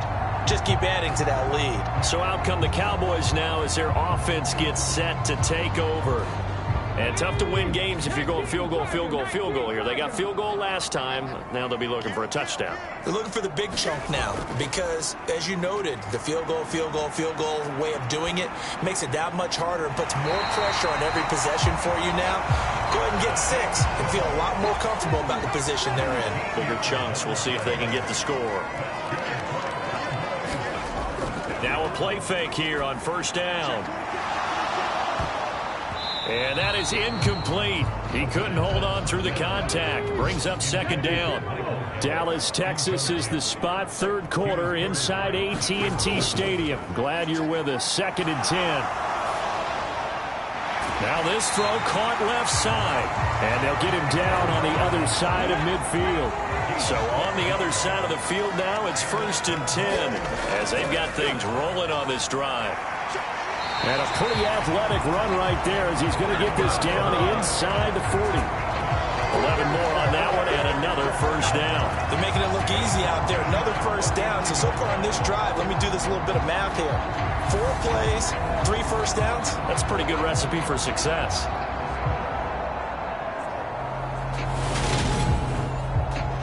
So from the 39 now, they'll come up on a 1st and 10.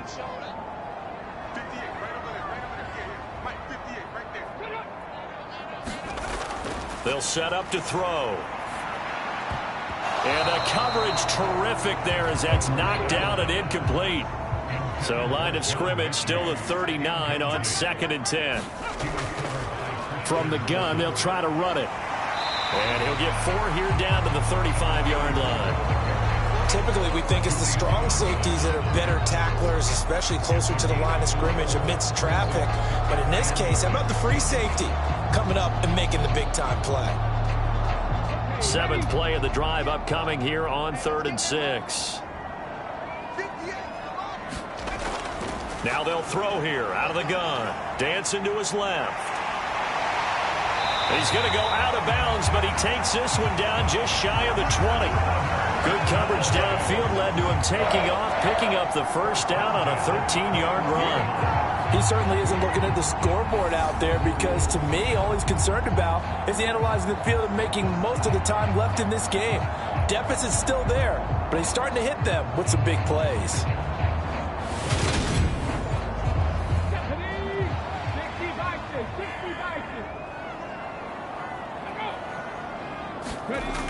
They go play action here on 1st down. And that is incomplete. Oh, the coverage a little too good there, and it's 2nd down. You get the sense that they're saying we're not playing up to what we're capable of, and we're deep enough into the game that the early jitters are long gone, that they should now have some sense of continuity and be able to make some of these plays that they have not been doing so far. And all the way down inside the 5 to the 4.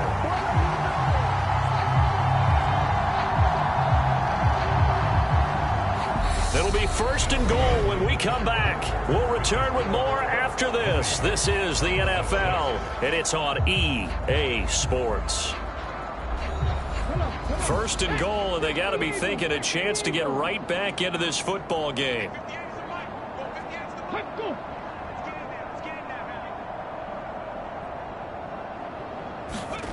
They'll look to throw.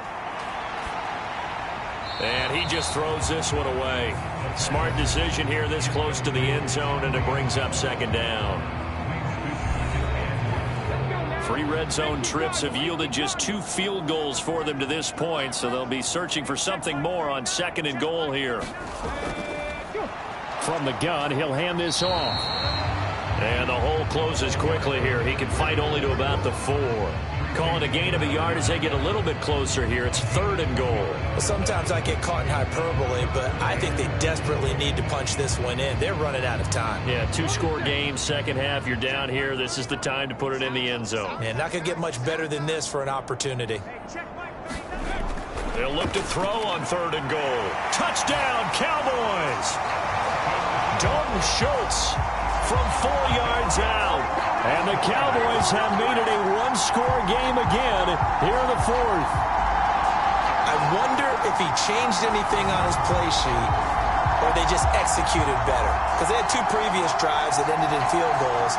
Before this one, they finally were able to put into the end zone. Well, whatever he did, speaking of the offensive coordinator, might be using that formula going forward. It worked there. Yeah, it worked very well. He and his field general in pretty good sync right now. They're starting to move the ball well. Extra point by Gay is up and good. And now things get a bit more interesting here in this 4th quarter.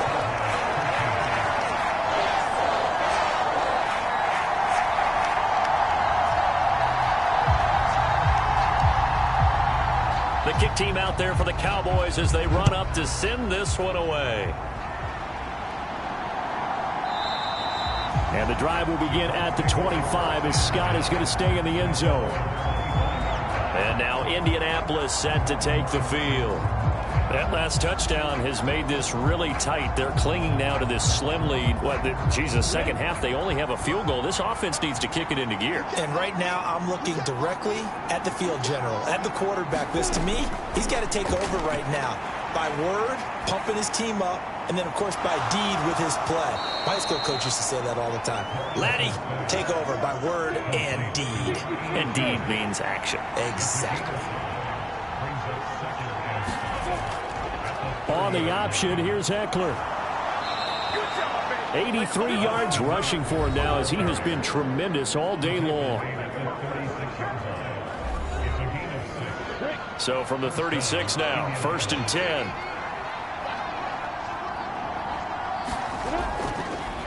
Here's the option going right. And that play is blown up, losing yardage back at the 35. Officially, it's a 1-yard loss. That's going to bring up 2nd and 11. Not a lot of success to be found there. Oh, you got that right, partner, because if you're trying to make guys miss about 10 yards or so downfield, that's a pretty good play. But if you've got to do it in your own backfield, I consider that a problem. That doesn't work too well.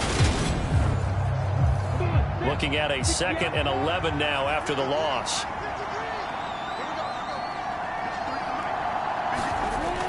Here's Lawrence.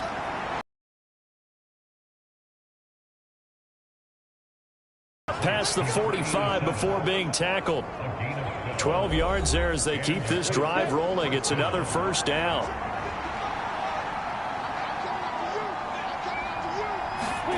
Lawrence hit and the ball is free.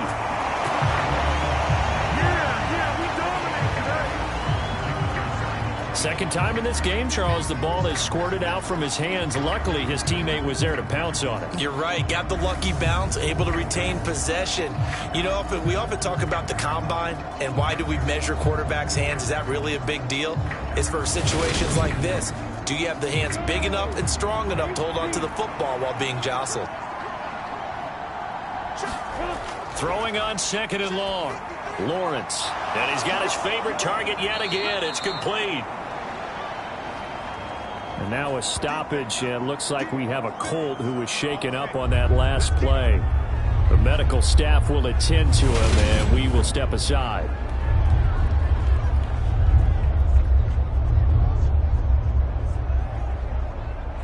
Seventh play of this drive coming up, but a long way to go on 3rd down. Looking to throw. Lawrence. He'll get this out wide to Eckler. And they're going to mark him down short, maybe by about a yard, if that. They'll get 11, but still a little short. 4th down. Brandon, it certainly looked like they had that play defended well, but it still almost worked. Got it to the running back. He wound up getting really good yardage out of it. But it was 3rd and long, and they were able to rally and stop it before he could get to the marker. The Colts send out their punter as he'll punt it away for the 2nd time. And this will be up to the ruling of the side judge here. He says it crossed out of bounds at the 16-yard line.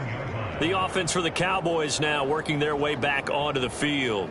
And it feels like the momentum has shifted. They scored, then their defense forces that last punt, and now a chance to tie the game on this possession.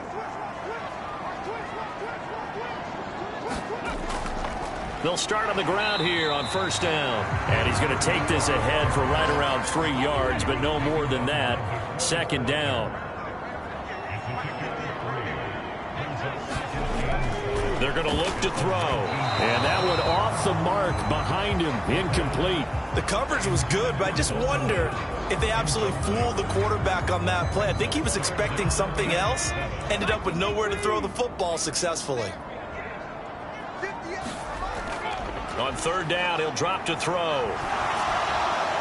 And incomplete. He had nowhere to throw, so he just tossed it away. But that brings up 4th. We've got to give out a little applause on that play. It has to go to the defense. More good work by them.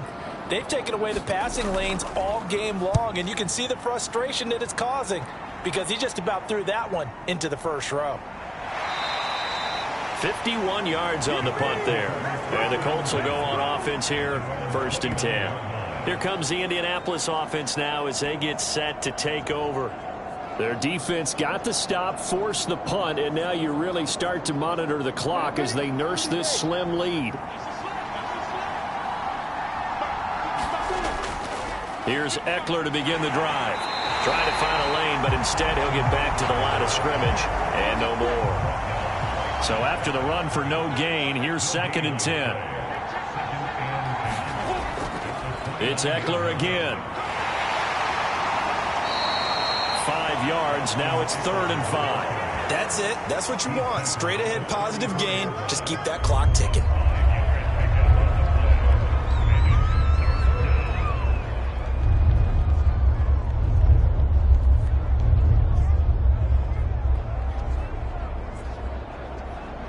The Colts on 3rd down. Not quite 50%. 4 for 9. This will be 3rd and 5. Operating from the gun. Lawrence. And the Cowboys' pressure gets there this time for the sack. The defense rising to the challenge and setting them back on the sack. Well, collectively as a defense, Charles, I think if you get 4 sacks a game, you're feeling really good. Now they have 6 as a unit. And that type of a number, it's just staggering because there's so many ways to try and counteract it. But in this case, they've got no answers for this unrelenting pressure coming at their quarterback. The Colts send out their punter as the drive goes backwards, so he's on to punt it away.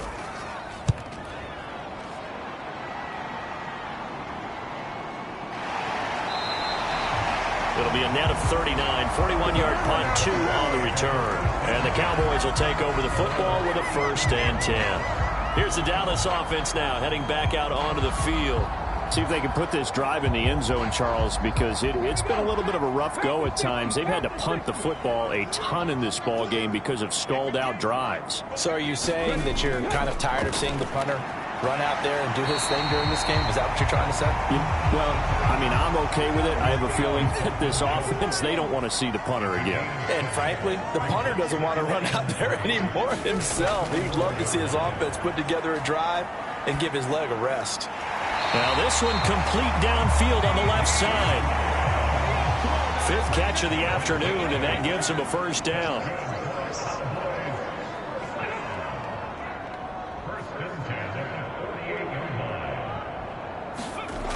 Back to throw. It's a short one here, complete to the tight end. And he's corralled at the 40, but not before picking up 8.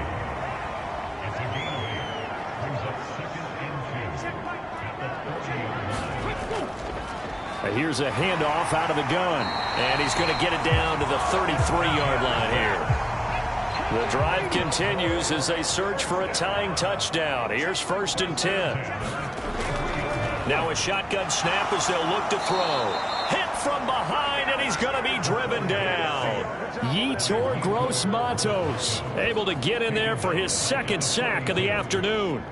Boy, every time I see speed like that off the edge, Charles, I just don't know how these offensive linemen do it. I would think that they would get called for holding every play, and maybe they should have been called for holding on that one. Yeah, maybe not just holding, but sometimes you end up setting back in the offensive backfield a little bit farther to try and help you with the edge. That's a penalty as well. Sometimes you overset, they'll come inside of you. That's what speed does. It disrupts an offense. And right now, you've got to pay attention to this edge rusher on every single down.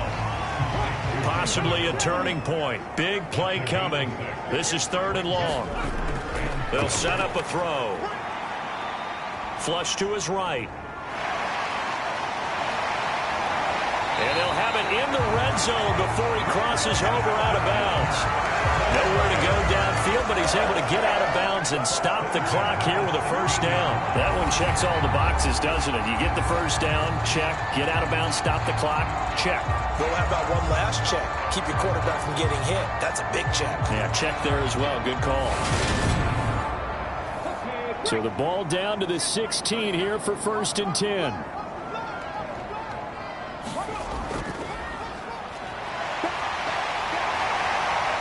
And they corral him just a couple yards shy of the end zone. Another strong gain on the last 2 plays. They've moved it a combined 33 yards. I think they like this drive a little bit better there, partner. Running game helping out, picking up some of the slack. Because remember, the last drive they went 3 and out. A looming decision to make on the conversion, down 7. But first things first, they need to score as they come up on 1st and goal. And the D not yielding much there. He's only going to get a yard to about the 2. 4th quarter, down to the final 2 minutes, and we've got a 1-score game. So the Cowboys in possession of the football here as we get you reset. And they're knocking on the door. 2nd and goal now in a 1-score game. And he'll get in. Touchdown, Cowboys. A great effort there with his 9th rushing touchdown on the year. And the Cowboys are an extra point away from tying this game here in the final minutes. Well, the hard part's done. Now they just need to split the posts, tie it up, but then their defense is going to have to hold up to send it to overtime. Yeah, no matter what. I know there's an inclination in it when you have momentum to go for 2 here, but if you miss it, you don't give your defense a chance at all. Plus, it's been a good game. I want to see overtime. I'm selfish. You obviously don't have a flight to catch. Tomorrow. Don't forget the extra point. It's up and good. And, partner, we've got a tie game here in the 4th.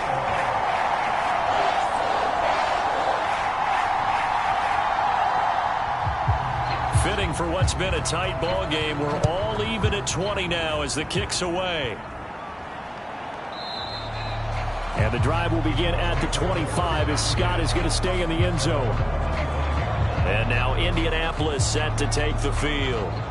We have seen a lot of points here in this quarter. For us up here in the booth, it's been fun to watch. The defensive coordinators probably scratching their heads. Yeah, they're going a little bit crazy right now. But let's face it, all of our friends who play fantasy, they're enjoying the heck out of this show because most of them are creating and getting a bunch of points. Yeah, points certainly not at a premium here.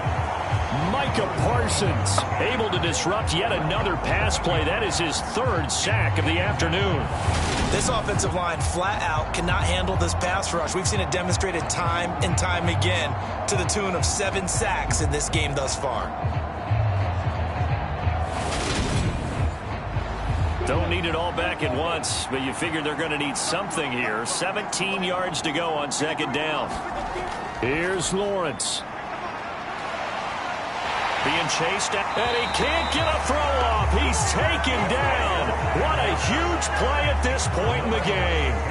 Calais Campbell finding his way home for the sack. So, Brandon, we sat in with a lot of coaches, and when they talk about things they want to accomplish offensively, I'm not sure that sack and sack are on their play sheet.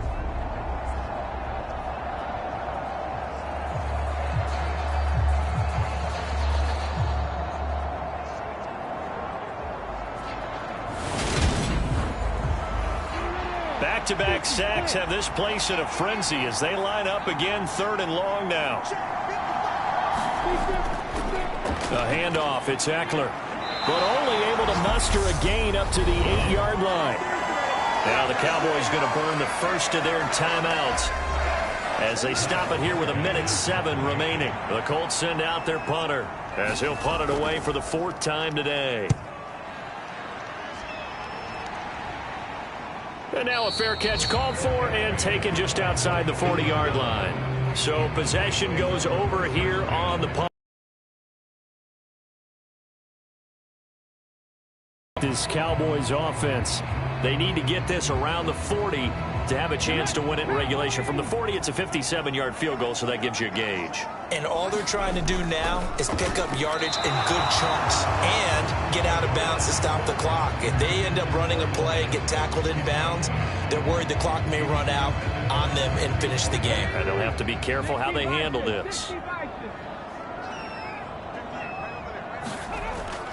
And 2nd and 10, he'll look to throw again.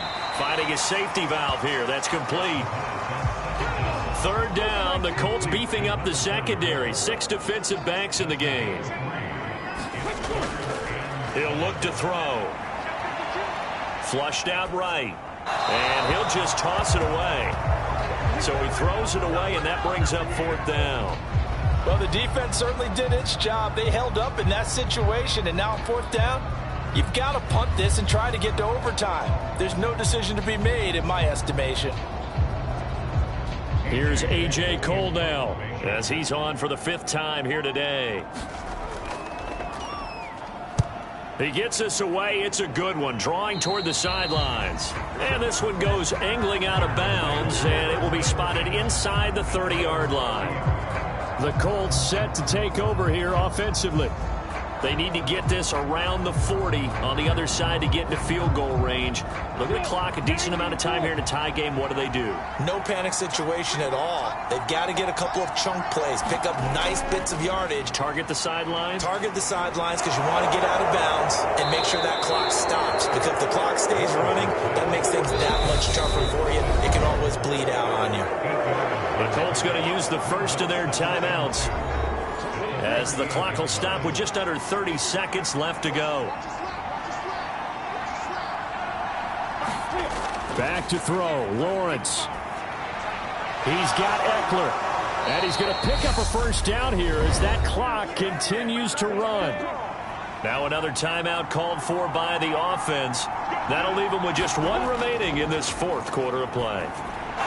He dumps it to Eckler underneath, and they're going to get this to about the 44-yard line. And now with 4 seconds left, we get a timeout call. And now this game's going to come down to the right leg of their kicker. This from Tom Dempsey range here. Now a second timeout called for by the defense. And as the two teams talk it over on their respective sidelines, we take a break. So on is their kicker, and it's down to this. This from long, very long range. And this won't get there, won't be online either. It's no good, off to the right, and that changes everything here in OT. It's a little teaching moment here. Overtime rules. Remind us how this goes, partner. Okay, so in the past, we had sudden death. First team to score wins, but no longer. Now, if the team receives the ball, scores a touchdown, they win the game. If they kick a field goal, though, or don't score, the other team gets a possession. And after both teams get a possession, then we're into sudden death. First team to score wins the game. From the 6. And able to take it past the 25 and up to the 28-yard line. And now Dallas gets set to take the field. And everyone knows the OT rules, Charles, but pretty simple formula. They go down and get a field goal, we continue play, but if they can find the end zone on this possession, ball game over. And as meticulously as all teams plan for a game, I don't doubt for a second on that offense coordinator's play sheet, he's got some overtime plays that he wants to run. I know it sounds crazy, but they plan for everything. 1st and 10 all the way throughout the game, 2nd and 7, whatever. Right now, he's looking at that play sheet saying, if we get to overtime, what can we break out that they haven't seen? 7 catches for him now, and this last one, a first down.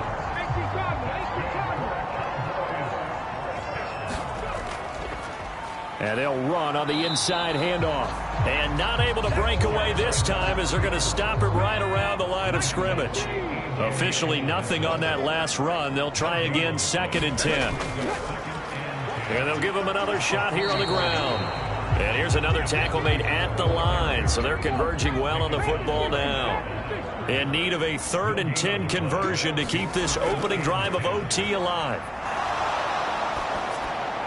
Catch is made. It's Schultz on the out route. And now we've got a review here. All challenges in overtime, of course, initiated by the replay official here in the stadium.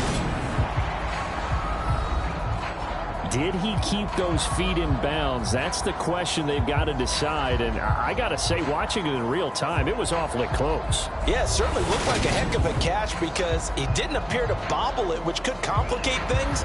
But even with the benefit of replay, that's pretty tight. Well, here's the call.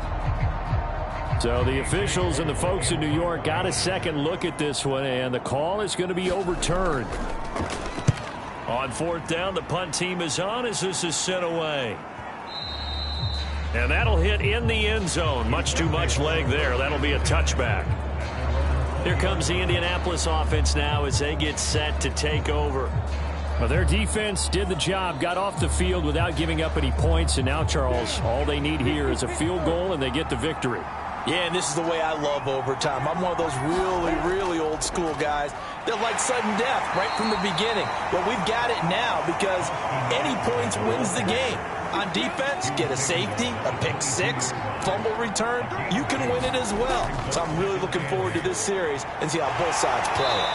And he is going to lose yardage here. Calling a loss of 2 there on the play. And that brings up third and a full 10 yards.